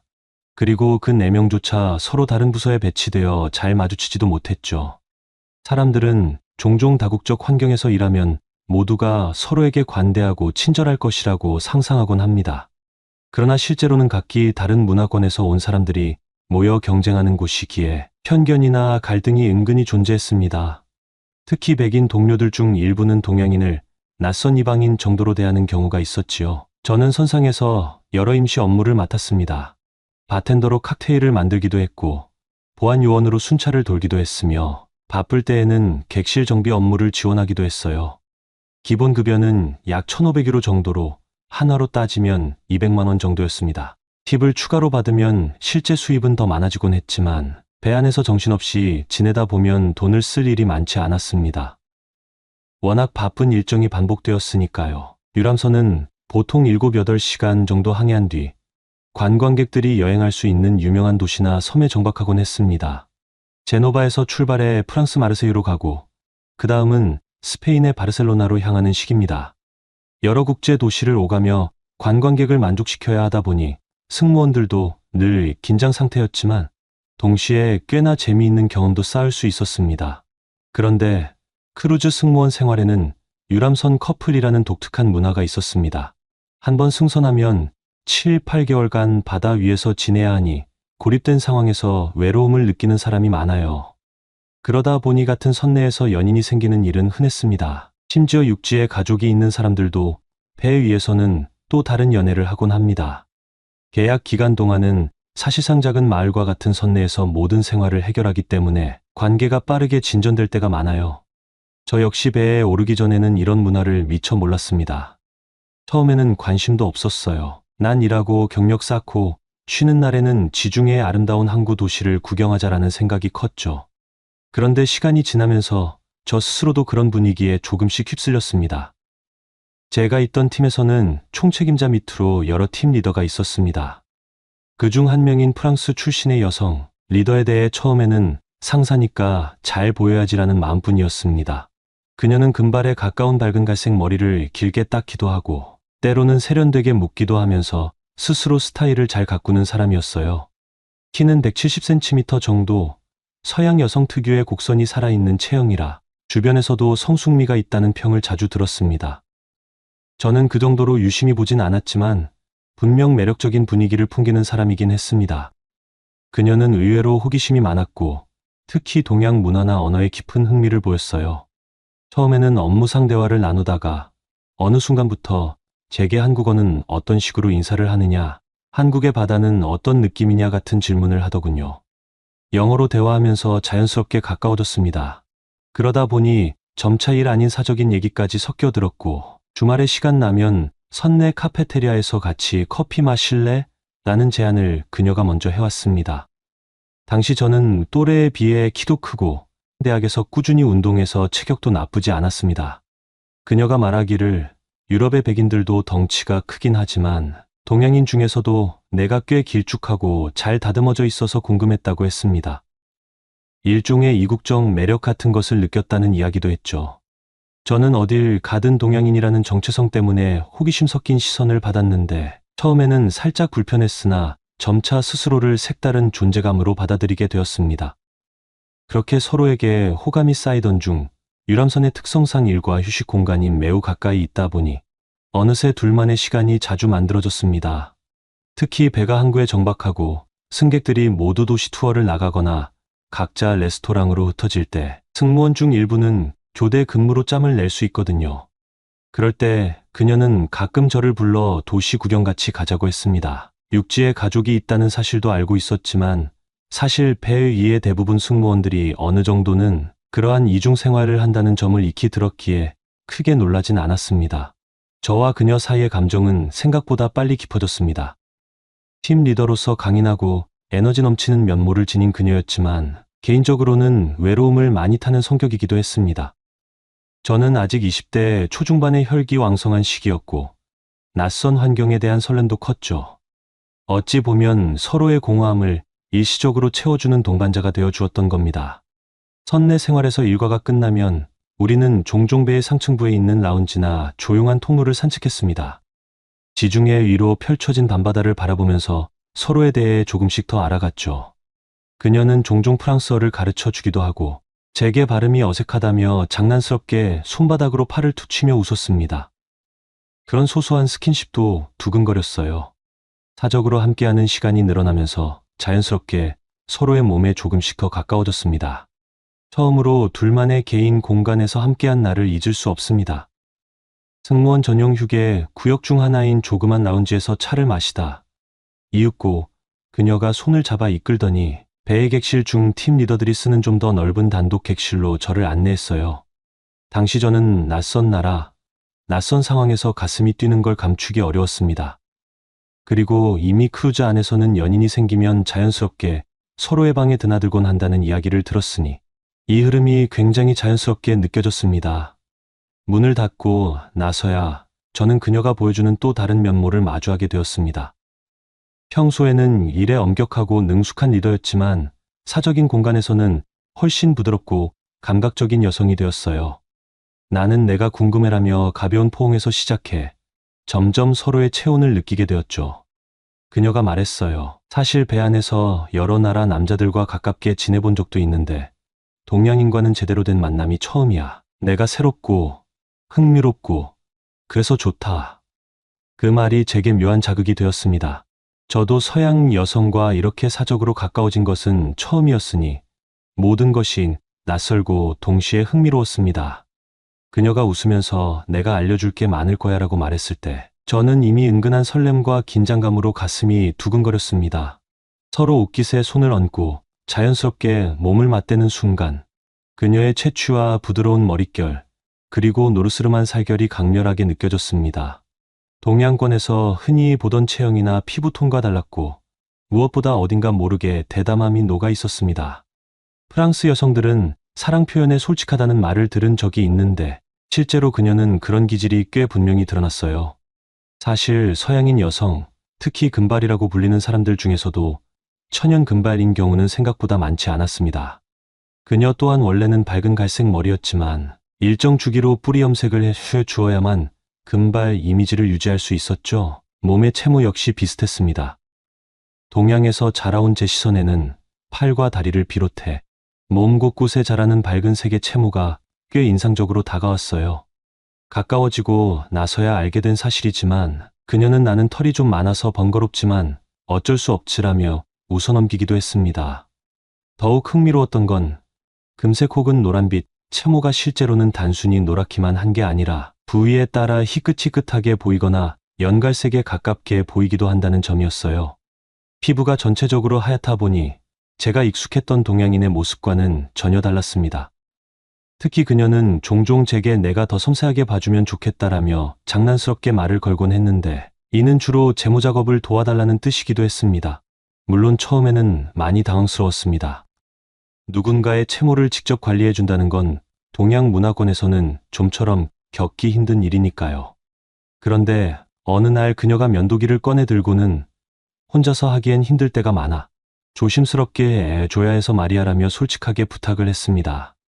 어쩌면 살짝 부끄러워하는 기색도 있었지만 그녀는 이내 대담한 표정으로 우린 가까운 사이잖아. 이 정도 부탁은 할 수 있지 않겠어? 라고 덧붙였어요. 처음에 저는 제대로 손이 떨릴 정도로 긴장했습니다. 그런데 막상 해보니 그녀 역시 제게 신뢰를 보내주고 있었고 저 또한 그녀의 체온과 피부를 자연스럽게 접하면서 더 친밀감을 느꼈습니다. 그녀의 피부는 서양인 특유의 얇고 투명해 보이는 색감이어서 면도를 하고 난 후에는 그곳이 마치 연분홍색 속살이 도드라지듯 보여 조금은 신기하게 느껴졌습니다. 그리고 실제로 보니 완전히 금빛인 채모라기보다는 약간의 갈색이 섞여 있었고 빛에 따라 색이 달라 보이기도 했어요. 당시 20대 초반이었던 제게 이 모든 과정은 새로운 세계를 들여다보는 듯한 경험이었습니다. 서로를 돌보듯이 세심한 과정을 함께하다 보니 일종의 일상 속에서 자연스럽게 쌓이는 친밀감을 얻을 수 있었습니다. 동양권에서 흔히 할 수 없는 개인적인 부탁이었기에 그만큼 제가 그녀와 허물없이 가까워졌다는 증거이기도 했죠. 그녀는 면도가 끝나면 와, 훨씬 깔끔해졌어. 고마워, 라며 환히 웃었는데 그 미소를 볼 때마다 저도 모르게 마음이 뿌듯해졌습니다. 또 한편으로는 서양인의 체형과 몸매가 건강미 넘치고 매력적이라는 점에 놀랐지만 그만큼 관리해야 할 것도 많다는 사실을 직접 체감하기도 했습니다. 그렇게 서로의 다른 문화를 배우고 또 사소한 부분을 돌봐주는 과정에서 우리는 더욱 유대감이 깊어졌습니다. 자연스럽게 서로를 탐색하는 와중에 그녀는 제가 모르는 여러 가지 성적인 즐거움에 대해 설명하거나 보여주었습니다. 굳이 자세하게 묘사하지 않더라도 저는 당시 24살의 패기와 체력으로 그녀의 기대에 부응하려 했었고, 그녀는 그런 저를 대견해하면서도 더 많은 것을 시도해 보길 원하는 모습을 보였죠. 어떤 날은 이건 프랑스에서 많이들 시도하는 방식이야 라고 소개해주고, 또 다른 날은 너희 나라에서는 이런 걸 어떻게 받아들여? 하고 묻기도 했습니다. 가장 신기했던 것은 사람의 몸은 국적이나 인종을 막론하고 결국 한계는 비슷하지만 표현 방식이나 선호도는 문화적 차이에 따라 달라질 수 있다는 점이었어요. 그녀는 유쾌한 웃음소리로 분위기를 자연스럽게 이끌었고, 제가 서툴거나 어색해할 때마다 괜찮아, 천천히 해라며 스스럼 없이 안아주었습니다. 가끔은 장난스레 너 힘이 생각보다 좋은데 라고 말해주기도 했습니다. 그녀의 그 밝고 대담한 태도 덕분인지 저는 어느 순간부터 이곳에서는 진짜 부부처럼 살고 있는 것 같은 착각이 들었습니다. 둘 다 육지에 가족이 있다는 사실은 묘하게 현실감을 부여해 주었습니다. 이 관계가 일시적이라는 걸 알았기에 오히려 더 솔직하고 거침없는 순간들을 허락할 수 있었던 것 같습니다. 우리 이렇게 지내도 되는 걸까? 라는 도덕적 고민도 떠올랐지만 솔직히 말하면 그 고립된 생활과 낯선 환경에서 느끼는 감정은 저를 점점 더 그녀에게 끌어당겼습니다. 그녀는 크루즈가 도시마다 정박할 때마다 저를 데리고 여기저기를 돌아다녔습니다. 프랑스 마르세유에 내렸을 때는 구시가지 골목을 거닐며 작은 카페에 들어가 프랑스식 커피와 디저트를 소개해 주었어요. 너는 이런 거 처음 먹어보지? 라며 밝게 웃는 모습에 저는 매번 새로운 문화를 접하는 것 같아 재미있었죠. 바르셀로나에서는 유명한 가우디 건축물 이야기를 해주었고, 가끔은 이 부분은 프랑스어로 뭐라고 표현하지? 라며 서로 언어를 교환하기도 했습니다. 어쩌면 이런 문화 교류와 체험이야말로 유람선 승무원 생활의 특권일 수도 있겠습니다. 실제로 저는 그녀 덕분에 업무 외에도 프랑스어와 프랑스식 매너, 그리고 다양한 음식 문화를 짧은 시간에 배울 수 있었습니다. 반대로 그녀는 제게 한국어 인사를 배우고 한국의 바다 풍경에 대해 들으며 언젠가 한국에도 가보고 싶다고 말하곤 했습니다. 그러나 항상 달콤한 순간만 있었던 것은 아닙니다. 크루즈 안에는 수많은 승무원이 뒤섞여 있다 보니 서로의 관계에 대해 수군대는 시선이 생기기도 했습니다. 프랑스 팀 리더가 아시아 남자를 데리고 다닌다는 식의 뒷말이 들려왔고, 저 역시 때로는 백인 동료들에게서 미묘한 질투나 견제의 눈빛을 느낄 때도 있었습니다. 한 번은 제가 바텐더 업무를 마치고 뒷정리를 하는데 동료 한 명이 다가와 저 여자는 원래 그래, 전에 이탈리아 출신 남자랑도 그랬어라는 말을 하더군요. 저는 애써 무시했지만 속으로는 흔들리는 감정이 있었죠. 나는 단지 일시적인 대체품일 뿐인가 라는 생각이 스쳤거든요. 하지만 곧 이 선내 생활이 영구적이지 않다는 걸 다시금 되새겼습니다. 저도 마찬가지로 한국에 돌아가면 또 다른 삶을 살 것이고, 그녀도 파리에 있는 가족에게 돌아가야 하겠죠. 그런 복잡한 생각들이 들수록 오히려 우리는 매 순간을 더 진하게 즐기게 되었습니다. 언젠가는 끝날 인연이라면 지금 이 순간의 소중함을 놓치지 말자는 마음이랄까요. 그 후로 몇 달간 저는 크루즈에서 할당된 계약 기간 동안 그녀와 사실상 부부처럼 지냈습니다. 선상에서 함께 식사할 때면 꼭 옆자리에 앉았고, 휴식 시간이 겹칠 때면 함께 라운지나 데크에 가서 커피를 마시거나 바다 위의 석양을 바라보았습니다. 서로의 나라 이야기, 미래에 대한 고민, 과거의 추억을 공유하면서 감정적으로도 상당히 가까워졌어요. 성적인 교감 역시 깊어졌습니다. 그녀가 나는 솔직하게 표현하는 걸 좋아해. 내가 내게 원하는 게 있다면 스스럼 없이 말해줬으면 해라고 했을 때 저는 처음으로 파트너와 충분히 대화하며 서로의 욕구를 확인하는 경험을 했습니다. 이전까지의 연애의 관계에서는 부끄럽거나 민망하다는 이유로 솔직하게 말하지 못했던 부분들이 있거든요. 그러나 그녀는 자신감 넘치고 상대를 배려하면서도 서슴없이 욕망을 표현하는 타입이었습니다. 그 태도가 저에게도 큰 영향을 미쳤고 자연스럽게 제 생각을 드러내는 법을 배웠습니다. 이렇게 밀도 높은 일상을 함께 보내다 보니 일종의 비현실적인 행복감을 느끼는 순간이 많았습니다. 밤늦게 바다 위에 선상에서만 감상할 수 있는 별빛을 보며 그녀가 제 어깨에 기대어 조곤조곤 말할 때면 마치 세상에 우리 둘만 남은 듯한 기분이 들었죠. 동시에 한편으로는 이 관계가 끝나고 서로 일상으로 돌아가면 어떨까 하는 두려움도 슬며시 고개를 들었습니다. 그러나 크루즈 승무원 생활은 결국 계약이 끝나면 헤어질 수밖에 없는 구조입니다. 저는 몇 달간의 근무를 마치고 한국으로 돌아가는 비행기를 타야 했고, 그녀도 파리의 가족에게 복귀할 날짜가 정해져 있었습니다. 배가 최종 항구에 도달하기 직전, 우리는 서로 조용히 짐을 정리하면서 작별 인사를 준비했어요. 서로의 감정을 너무 길게 끌고 가면 오히려 더 힘들어진다는 것을 알고 있었기 때문입니다. 마지막 날 밤, 선내 작은 라운지에서 맥주를 나누어 마시며 그녀는 제게 말했습니다. 너와 함께 했던 이 경험은 내게도 특별했어. 몇 번의 크루즈 근무 경험이 있었지만 이번처럼 내 문화를 궁금해하고 동시에 자기 문화도 알려주면서 서로를 발견해 나간 적은 처음이야. 정말 고마워. 저는 쓴웃음을 지으며 나도 마찬가지야. 쉽게 얻을 수 없는 경험이었고 너 덕분에 다른 문화에 대해 편견 없이 받아들일 수 있게 되었어라고 대답했습니다. 서로가 가볍게 포옹했고 그 순간만큼은 언어도 문화도 뛰어넘어 진심으로 서로가 필요한 존재였다는 걸 느꼈습니다.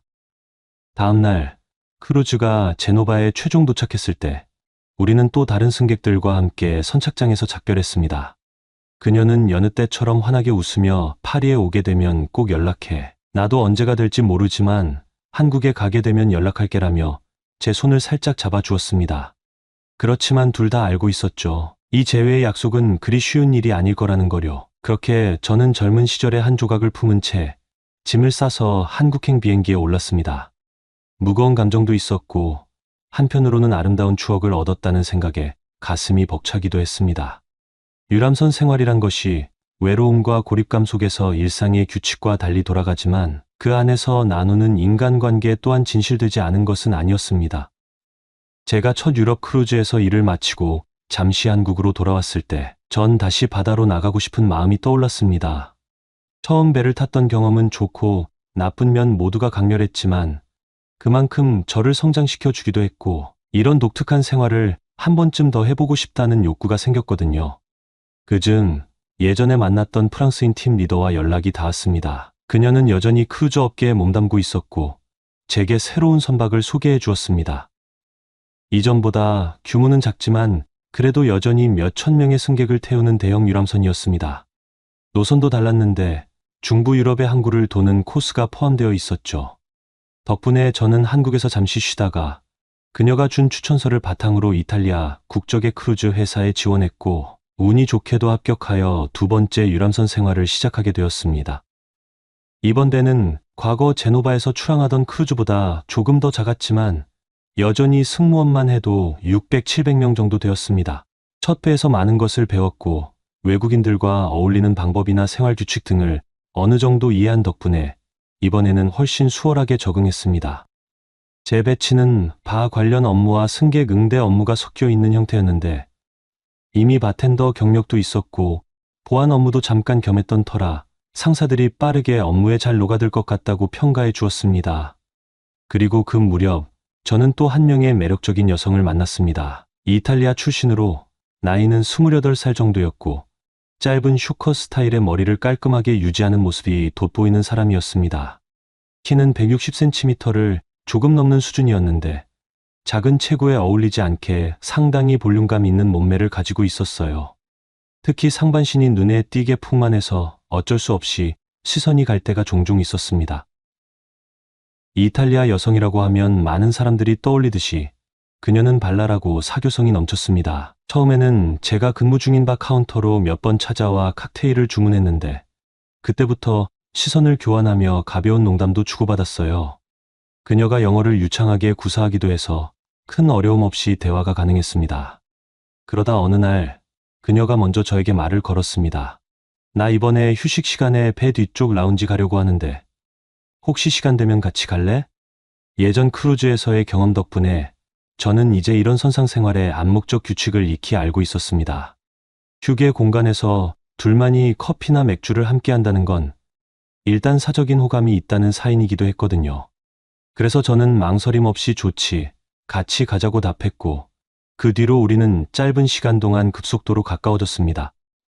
이탈리아 출신인 그녀는 성격이 매우 직접적이고 열정적이었습니다. 낯선 사람에 대해 호기심을 갖고 파고드는 것도 특징이었는데, 제가 한국인이라는 점에서 더욱 흥미롭게 생각하는 것 같았습니다. 한국 음식 좋아해? 라든지 케이팝은 잘 모르지만 한번 들어보고 싶다 같은 질문들이 오가며 대화를 쌓던 중 우리는 서로의 가치관과 취향, 취미 같은 이야기도 조금씩 나누게 되었습니다. 그렇게 호감을 키워가던 중 어느 날 그녀가 제게 솔직하게 말했습니다. 나 배에서 7, 8개월 동안 지내는데 솔직히 외로울 때가 많아. 서로 잘 통하는 사람을 찾으면 가볍게라도 사귀는 게 여기선 흔하잖아. 내가 괜찮다면 우리도 그런 파트너처럼 지내보는 건 어때? 처음 듣는 말은 아니었습니다. 전에도 유람선 커플 문화에 대해 익숙했고 이전 프랑스인 팀 리더와 비슷한 경험을 한 적도 있으니까요. 그래서 저는 서둘러 도덕적 판단을 내리기보다는 서로가 원하는 것을 존중하려고 했습니다. 배 안에서 잠시지만 부부처럼 살 수 있다는 것은 고립감을 덜어주고 심리적으로도 안정을 찾게 해주거든요. 저 또한 그녀에 대해 호감이 있었고 그날 이후 우리는 자연스럽게 선상 연인이 되었습니다. 얼마 지나지 않아 우리는 함께 쉬는 시간이 겹칠 때마다 같은 식당에 가서 식사를 하거나 선내 상층부의 오픈데크에서 밤바다를 구경했습니다. 그리고 크루즈 내에서 정비 상태가 좋은 객실 중 하나를 그녀가 배정받았는데 개인실은 아니었지만 룸메이트가 휴가를 나간 기간 동안은 사실상 독방처럼 쓸 수 있는 상황이었습니다. 그때부터 본격적으로 더 깊은 관계로 발전하게 되었죠. 그녀의 방에 처음 초대받았을 때 저는 설렘과 동시에 약간의 긴장을 느꼈습니다. 그러나 이미 한 차례의 선상 연애를 경험해봤기에 그 감정은 이전보다는 훨씬 순수한 기대에 가까웠습니다. 그녀가 방문을 열어주며 웃었고 작은 냉장고에서 맥주를 꺼내 주었습니다. 맥주를 한 모금 마시고 우리는 담소를 나누다 자연스럽게 서로의 손을 맞잡았습니다. 가까이 앉아 그녀의 어깨에 살짝 손을 두르자 그녀는 전혀 거리낌 없는 태도로 제 품에 안겼습니다. 동양 남성에 대한 호기심을 표시하며 확실히 체형이 날렵한 느낌이 있는데 근육은 다부지게 단련되어 있네라며 제 팔이나 어깨를 만져보기도 했습니다. 저도 그녀의 작은 체구지만 풍만한 곡선을 느끼면서 말로만 듣던 이탈리아 여성의 매력이 이런 것이구나 하고 새삼 깨달았습니다. 처음 서로를 탐색하던 순간부터 그 긴장감은 생각보다 빠르게 뜨거워졌어요. 그녀는 나이를 먹은 적이 별로 없다고 농담을 했지만 실제로는 28이라는 나이가 주는 성숙함과 동시에 20대 특유의 탄력을 함께 갖고 있었습니다. 슈컷 머리 덕분에 귀나 목덜미가 드러나 그 부근에 가볍게 입 맞추었을 때 그녀가 크게 소리를 내지 않으려 애쓰면서도 몸이 떨리는 것을 느낄 수 있었습니다. 이런 모습은 처음이지 라고 웃으면서 물어보는데 사실 저도 어쩐지 낯설면서 매혹적이었어요. 그녀는 겉으로는 쾌활하게 보이지만 사적인 순간에는 훨씬 차분하고 진지하게 감정을 표현했습니다. 우리는 서로 옷깃을 살짝 걷기고 맨살을 부드럽게 확인하는 과정을 즐겼습니다. 예전에 만났던 프랑스 여성은 금발의 채모가 연한 편이었다면 이탈리아 여성인 그녀는 또 다른 특징을 갖고 있었어요. 피부가 좀 더 올리브 톤이고 머리색도 짙은 갈색이라 채모 또한 비슷한 톤이었습니다. 하지만 크게 진하지는 않아서 전반적으로 깔끔해 보였습니다. 가슴 부분은 그녀도 꽤나 자랑스러워할 만큼 풍만했는데 작은 체구와 대비되다 보니 확실히 시각적으로도 독특했습니다. 서로를 안고 쓰다듬다 보면 자연스럽게 상대방의 뜨거운 숨소리가 느낌으로 와닿죠. 지나치게 세세한 행위를 묘사하진 않겠지만 우리는 그날 밤을 시작으로 선상에서만의 자유로운 교감을 차근차근 나누었습니다. 그녀는 밝고 솔직했습니다. 내가 좋아하는 거 있으면 말해줘. 난 서로 솔직하게 얘기해야 재미있다고 생각해. 라고 말하곤 했습니다. 저도 이런 대화를 나누다 보니 편해졌고 때로는 제가 먼저 그녀에게 여기를 좀 더 천천히 만져주면 좋겠어처럼 요청할 때도 있었습니다. 이런 상호 소통이 오히려 둘 사이를 더욱 끈끈하게 만들더군요.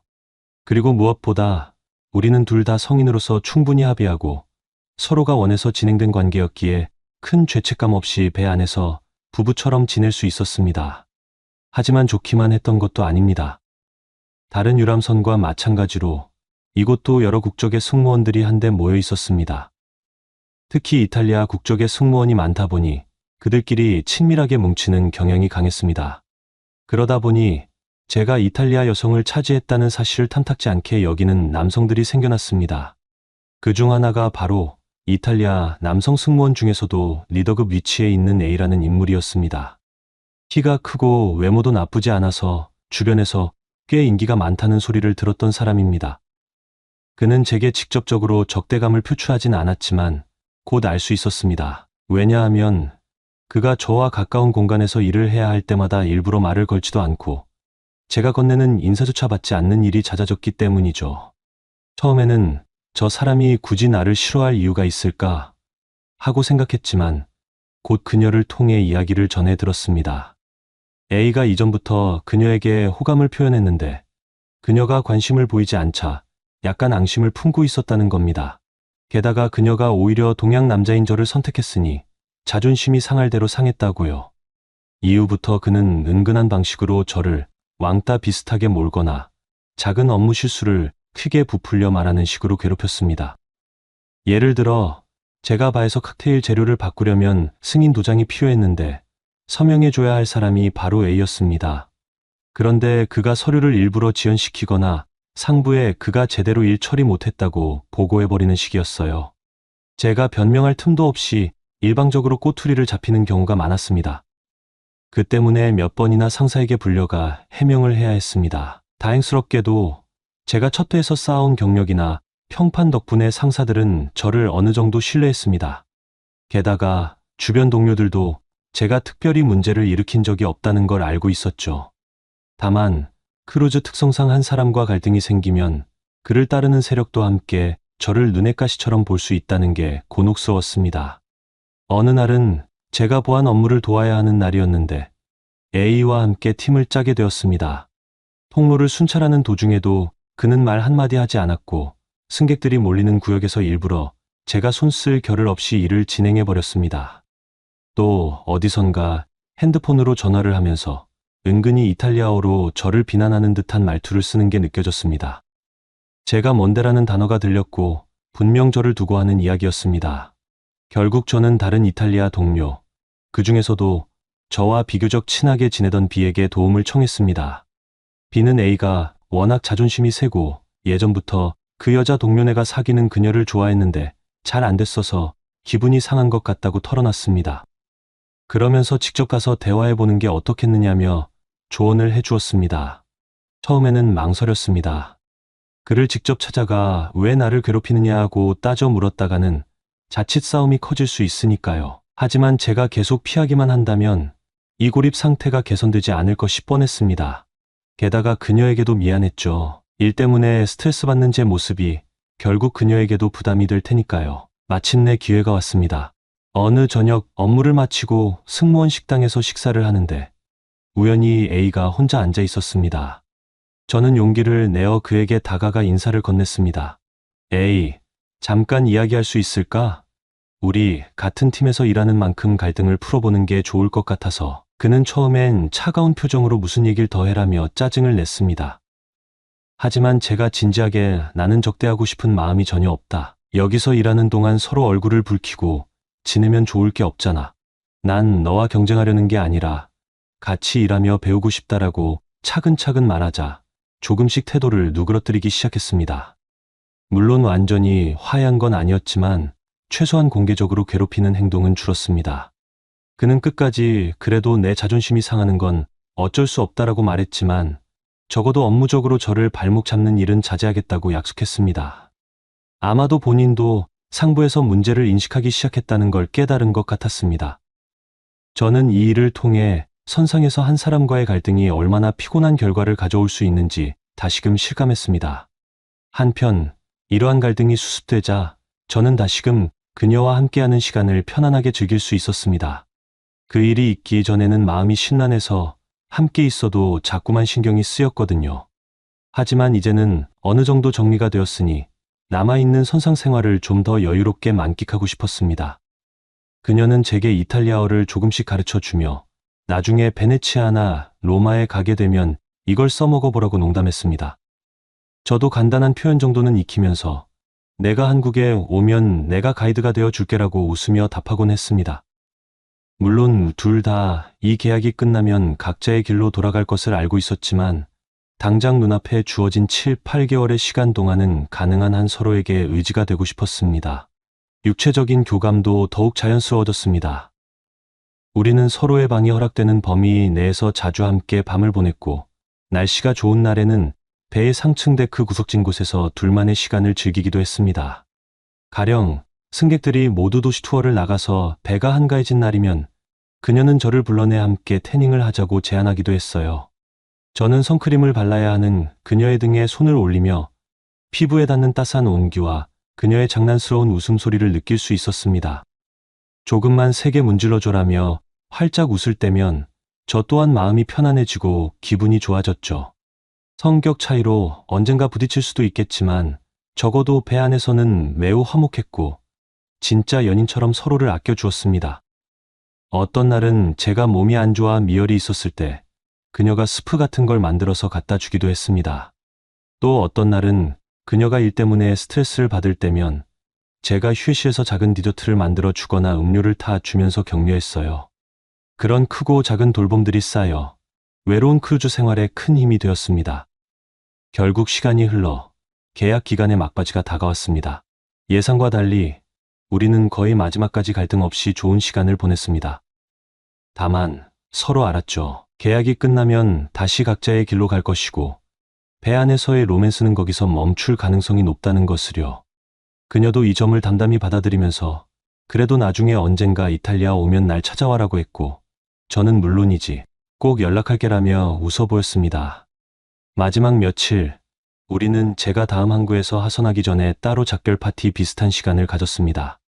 승무원 전용 라운지에서 소소한 칵테일을 마시며 그동안 쌓였던 추억들에 대해 이야기했죠.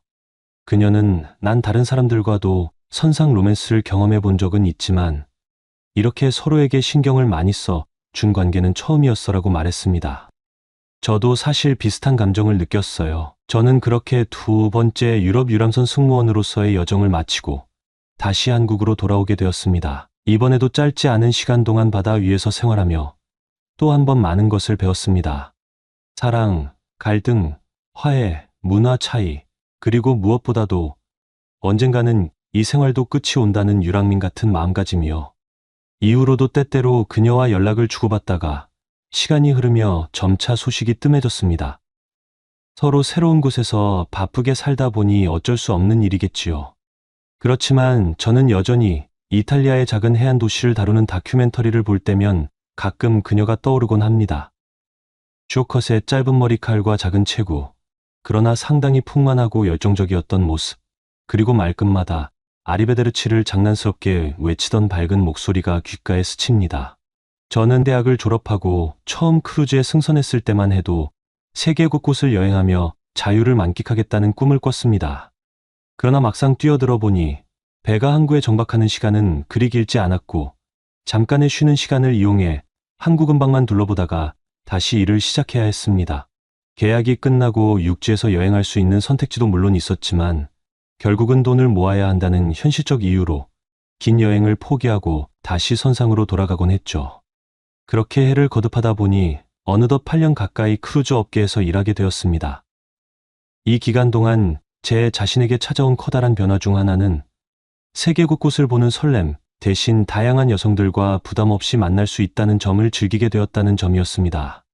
선상에서 일하는 동안은 짧으면 7, 8개월, 길면 1년 정도 계약을 맺고 승선하지만 그 안에서 외로움이나 고독을 달래기 위해 사람들은 자연스럽게 가까워지죠. 저도 여러 차례 선상 부부처럼 지내는 경험을 반복하면서 이 생활을 점점 1+ 단기 연애로 받아들이게 되었습니다.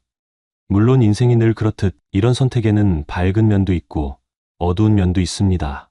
그리고 어느 순간부터 저는 장기 계약으로 눌러앉기보다는 단기 계약으로만 승선을 고집하기 시작했어요. 그 편이 업무 부담도 덜고 배가 바뀔 때마다 새로운 사람을 만날 기회가 늘어난다는 계산이 있었죠. 이번에 탑승하게 된 크루즈는 미국 유럽을 오가는 대형 유람선이었습니다. 이전에도 유럽 지중해, 서유럽 연안, 동남아, 노선 등을 경험해봤지만 미국으로 향하는 대서양 횡단 코스는 저로서도 꽤 새로운 도전이었습니다. 게다가 이 배는 규모가 상당히 컸습니다. 승객만 몇천 명에 달하고 승무원도 1000명이 훌쩍 넘어가니 선내 시설은 작은 도시를 방불케 했습니다. 처음 승선한 날 인사 절차를 마치고 나니 선내가 워낙 복잡해서 길을 잃을 정도였어요. 하지만 이런 혼란스러운 상황조차 이제는 좀 익숙해졌습니다. 저는 빠르게 숙소 승무원 전용 객실과 업무 구역, 식당, 휴게시설 등을 파악하며 적응에 돌입했습니다. 선내에는 아주 다양한 국적의 승무원들이 모여 있었습니다. 브라질, 필리핀, 이탈리아, 독일, 그리고 프랑스 등 말 그대로 다국적 집단이었죠.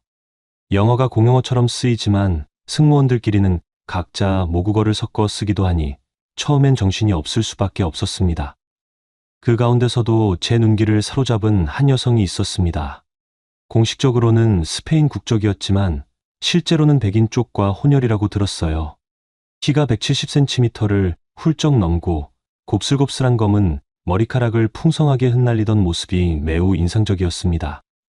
살결은 햇빛에 그을린 듯 건강한 색감을 띠었고 탄탄하면서도 곡선이 살아있는 몸매가 눈을 떼기 힘들 정도로 매력적이었죠. 다부진 근육과 풍만한 볼륨이 조화로운 스페인 댄서를 연상시키는 스타일이었으며 서양인처럼 크고 짙은 쌍꺼풀이 있으며 살짝 올려다보면 볼륨감이 더욱 도드라졌습니다. 이제까지 여러 국적의 사람들과 짧은 연애를 해봤지만 이토록 시선을 압도하는 몸매와 분위기를 가진 사람은 처음이라는 생각이 들었습니다.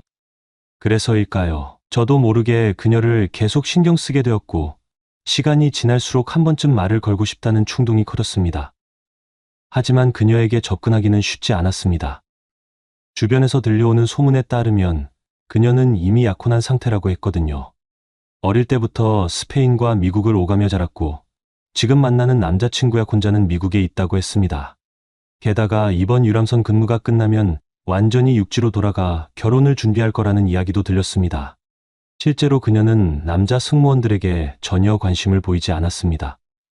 분명 많은 이들이 그녀에게 호감을 보였지만 그녀는 나는 이 항해가 마지막이고 이미 인생의 파트너가 정해져 있다는 태도로 단호하게 선을 그었죠. 그런 소문을 들었으니 저 역시 초반에는 괜히 들이댔다가 씁쓸하게 끝날 수 있겠다 싶었습니다. 그럼에도 불구하고 이상하게도 저는 계속 그녀에게 이끌렸습니다. 다른 나라 사람들과도 두루 친하게 지내는 제 성격 탓인지 기회를 봐서 간단한 안부를 묻거나 가벼운 업무상의 질문을 건네기도 했습니다. 그녀는 예에 바르게 대답해 주었지만 처음에는 미묘한 벽이 느껴졌습니다. 친절하되 사적인 대화로 흘러가는 건 분명히 선을 두는 느낌이었거든요. 사람마다 호감을 표현하는 방식은 다르겠지만 저는 이번만큼은 조금 더 시간을 들여 천천히 다가가 보기로 했습니다. 분명 강한 이유가 있겠지. 그럼에도 불구하고 혹시 그녀가 마음의 변화를 일으킬 수도 있지 않을까라는 호기심과 희망이 있었죠. 처음엔 업무 얘기만 주고받던 관계에서 서서히 소소한 질문들을 추가했습니다.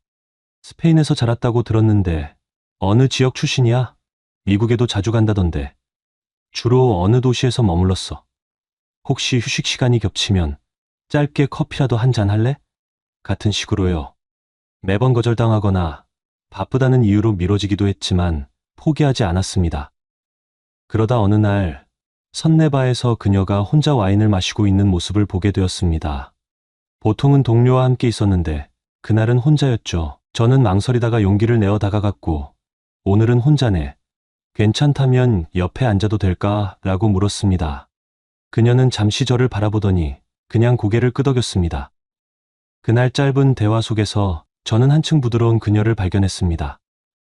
원래 남자들에게 관심 없는 게 아니라 내 생활에 간섭받고 싶지 않았을 뿐이라는 그녀의 한마디에 왠지 모르게 저도 편안해졌죠. 그녀는 제게 한국에서는 어떤 생활을 했는지, 이 업계에 왜 들어왔는지 같은 질문을 했고 저는 솔직하게 8년 가까이 일하면서 느꼈던 점들을 털어놓았습니다. 사실 나도 처음엔 세계여행을 꿈꾸며 배를 탔지만 현실은 그리 녹록지 않더라고. 그래도 여기선 다양한 사람들을 만나고 짧지만 진한 인연을 맺을 수 있는 게 매력인 것 같아. 그러자 그녀는 피식 웃으며 재밌는 방식이긴 하지. 누군가에게는 큰 매력이고 누군가에게는 큰 모험이기도 해라고 대꾸했습니다. 그 순간 저는 분명 그녀의 마음 문이 아주 조금 열렸다는 걸 느꼈습니다. 알고 보니 그녀는 이번 항해가 정말 마지막 근무였습니다. 결혼 준비를 위해 이미 약혼자와 날짜를 대강 잡아놓았고 배에서 일하는 동안엔 딱히 다른 사람을 만날 이유가 없다고 생각해 온 거죠. 그러나 이번 항해가 길어질수록 주말마다 약혼자와 영상통화를 하거나 편지를 쓰면서도 어딘가 모르게 이곳에서의 마지막 추억 같은 것을 갈망하고 있었던 것 같습니다. 저는 조금씩 그녀 곁을 맴돌며 불편하지 않은 선에서 정성스럽게 구애했습니다. 뭐든 혼자 처리하려는 그녀에게 도움이 필요하면 말해달라고 조심스럽게 다가갔고 그녀가 스트레스 받는 일이 있으면 들어주기도 했죠. 그러면서도 선내에서 억지로 관계 맺자고 강요하는 건 싫다는 말은 분명히 전했습니다. 그저 너와 조금 더 함께 이야기를 나누고 싶다는 취지였어요. 시간이 흐르며 작은 이벤트들이 쌓였습니다. 가령 배가 캐리비안 해역을 지나며 열대 지역 항구에 정박했을 때 우리는 구명조끼와 배 수리 도구를 옮기는 업무에 잠깐 같이 투입되었는데 무더운 날씨라 서로 땀을 뻘뻘 흘리며 도왔다가 쉬는 시간에 아이스크림을 사 먹은 적이 있었습니다. 그때 처음으로 그녀가 고마워 덕분에 힘들지 않았어라고 가볍게 웃어주었는데 그 표정이 참 인상 깊었습니다. 정식으로 사귀게 된 계기는 선내 파티가 있던 날이었습니다. 크루즈 회사는 가끔씩 승객만이 아니라 승무원들을 위해서도 크루 파티 같은 이벤트를 엽니다. 그날 밤 음악과 술이 흐르고 많은 승무원들이 춤추며 즐기는 자리였죠.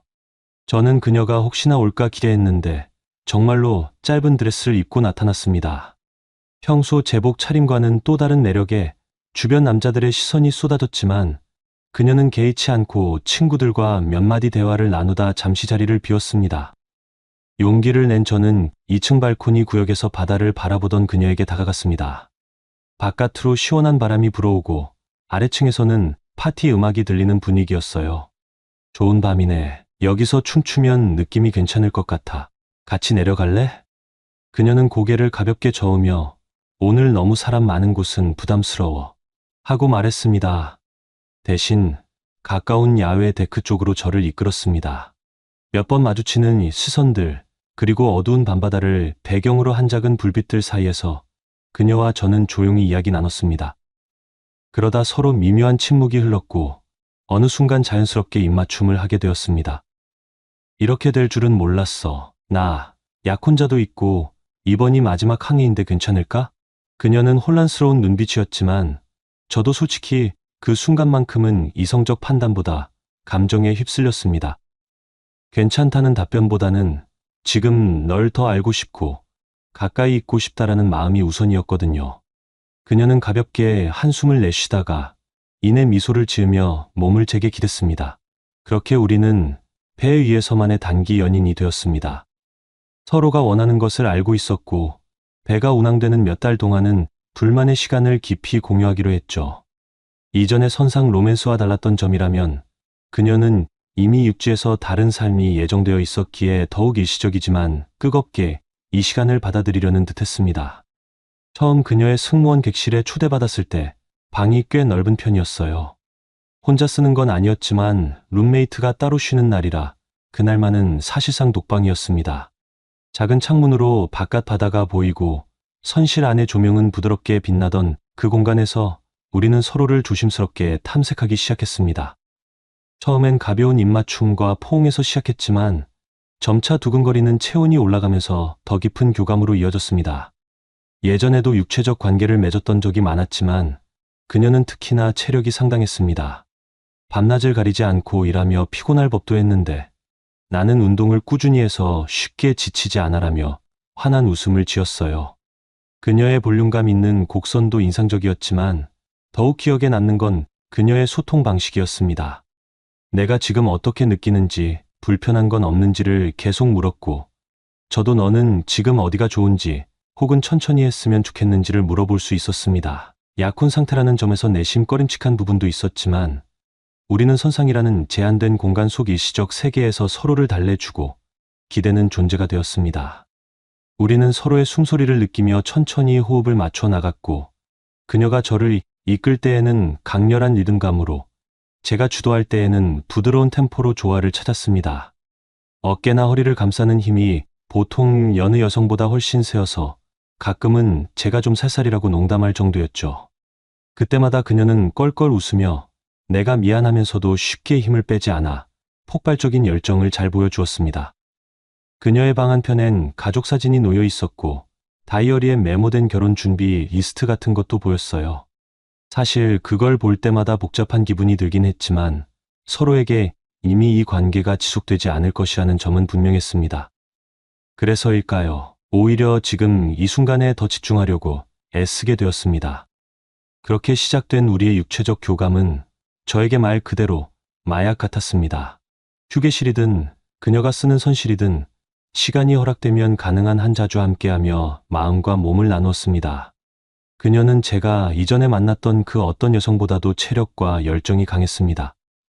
시간이 흐르며 저는 점점 질투심이 커져갔습니다. 그녀가 약혼자에게 전화나 영상 통화를 할 때 저는 질투심에 휩싸이곤 했죠. 혹시나 말고 그 사람도 좋아하는 게 가능해? 하는 의문이 들었습니다. 어떤 날은 결혼 안 하고 나와 살면 안 돼라는 생각까지 스쳤습니다. 하지만 정작 그녀는 단호했어요. 내 약혼자는 나와 오래전부터 미래를 약속해 온 사람이야. 사랑하니까 결혼하는 거고 이 일은 그냥 배 위에서 일어나는 일종의 해프닝 같은 거야. 저는 그 말이 잘 이해되지 않았습니다. 정말 사랑한다면 이런 관계를 유지할 수 있을까? 혹은 약혼자의 경제력이 나보다 우위라서 결국 그쪽을 선택한 건 아닐까? 하는 부질없는 의심도 했어요.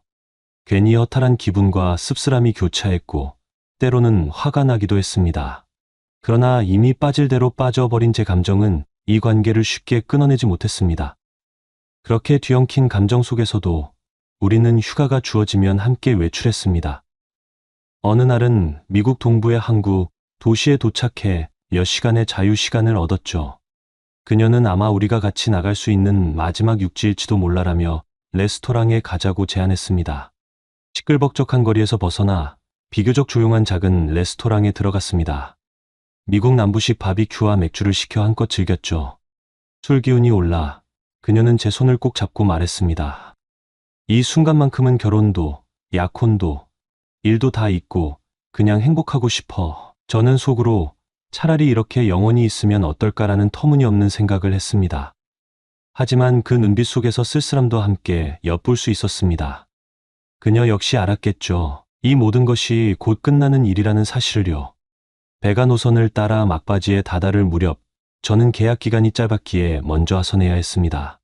그녀는 끝까지 승객들을 데리고 미국으로 돌아가 계약을 마무리할 예정이었죠. 비슷한 상황을 여러 번 겪어왔음에도 이번만큼은 묘하게 가슴 한쪽이 욱신거리는 느낌이었습니다. 특히 그녀가 가끔 내뱉은 말들이 저를 아프게 했습니다. 이 모든 걸 알면서도 저는 어쩐지 그녀를 붙잡고 싶었습니다. 너만 동의한다면 나도 널 책임질 수 있다고 말하고 싶었지만 제안해봤자 그녀가 받아들이지 않을 것을 뻔히 알았죠. 자존심이 상하기도 했고 동시에 서글펐습니다. 하선하기 전날 밤 선내 승무원 전용 라운지에서 조용히 작별 모임을 가졌습니다. 와인을 한두 잔 마시며 우리가 함께했던 몇 달간의 추억들을 떠올렸어요. 그녀는 살짝 취기가 오른 듯 제 손을 꼭 잡고 말했습니다. 고마워. 이 항해가 너무 지루하고 외롭다고만 생각했는데 내가 있어서 마지막을 특별하게 보낼 수 있었어. 저는 쓴 웃음으로 대답했습니다. 나야말로. 사실 내가 완전히 벽을 치고 있어서 포기할 뻔했는데 결과적으론 이렇게까지 솔직해질 줄은 몰랐지. 그녀는 잠시 침묵하다가 가늘게 떨리는 목소리로 자신도 모순된 감정을 느끼고 있음을 고백했습니다. 결혼을 앞둔 상황에서 다른 남자와 이렇게 진한 감정을 나눈다는 게 이상하면서도 후회는 하지 않는다고 했죠. 그 말에 저도 괜히 가슴이 찡해져 말없이 그녀를 끌어안았습니다. 서로 말이 필요 없었습니다. 포옹에 담긴 애틋함과 고마움, 그리고 이별이 주는 슬픔이 한꺼번에 전해지는 것 같았거든요. 그날 밤 우리는 라운지 구석진 곳에서 오래도록 붙어 있었고 정말 시간이 멈춰 주길 바랐습니다. 다음 날 저는 개인 짐을 챙겨 하선했습니다. 공식적인 자리에서는 겨우 포옹 한 번으로 작별 인사를 대신할 수밖에 없었습니다. 주변 동료들이 지켜보는 터라 길게 아쉬움을 표현할 수 없었죠. 그저 눈빛으로 정말 고마웠어, 안녕이라고 이야기했습니다. 공항으로 가는 차 안에서 여러 번 겪은 작별 중 이번 작별이 유독 쓰리게 다가오는 이유를 생각했습니다. 이런 삶을 내가 선택했으니 이렇듯 허무함도 내가 감수해야 하는 걸까 하는 생각 말이죠. 사실은 그녀의 약혼자를 질투하면서 동시에 그녀에게 나를 선택해달라고 말해보고 싶었던 제 자신을 발견했습니다. 그런데 그런 선택은 끝내 헛되지 않았습니다. 그녀는 이후 미국으로 건너가 약혼자와 결혼 준비에 들어갈 거라고 합니다. 제가 농담 삼아 결혼식 청첩장이라도 줄 수 있어? 라고 물었더니 그녀는 웃으며 언젠가 소식은 전해줄게라고 했죠. 그게 언제일지 혹은 영영 소식이 끊길지는 알 수 없습니다. 사람들은 유람선에서 일한다고 하면 화려한 여행이나 낭만을 먼저 떠올립니다. 하지만 실제로는 고립된 환경에서 수많은 승무원들이 각자 외로움과 불안을 안고 지내는 곳이기도 합니다. 짧은 만남과 빠른 이별이 반복되고 때론 복잡한 삼각관계나 부적절한 스캔들도 심심치 않게 일어납니다. 그럼에도 저는 이 세월 동안 인생에서 많은 것을 배웠다고 생각합니다. 낯선 환경일수록 사람들이 어떻게 서로에게 의지하고 사랑하고 또 상처를 주고받는지를 적나라하게 보게 되니까요. 저 역시 그런 일들을 겪으면서 성장했고 마지막에는 좀 더 안정적인 생활을 하고 싶다는 생각으로 업계를 떠나게 되었으니 말입니다. 그렇게 저는 배에서 내려 육지에 정착할 새로운 일자리를 찾아 떠났습니다. 마음 한구석에는 아직도 바다, 냄새와 선내 풍경이 떠오를 때가 있습니다. 그리고 자연스레 그녀의 눈웃음과 강렬했던 손길, 흔들리는 밤바다에서 나눴던 비밀스러운 대화들이 아련하게 스쳐 지나갑니다. 비록 지금은 각자의 길을 가지만 이 특별한 시간을 통해 저는 또 한 번 인생의 단면을 배웠습니다. 때로는 끝이 보이는 관계라도 그 순간에 느끼는 감정은 결코 가짜가 아니며 애틋함과 절실함이 인간을 얼마나 뜨겁게 만들 수 있는지를 말입니다. 그 경험이 결국 저를 더 강하게 그리고 조금은 어른스럽게 만들었다고 믿고 있습니다. 오늘의 사연은 여기까지입니다. 재미있게 보셨다면 구독, 좋아요, 알림 설정 부탁드립니다. 감사합니다.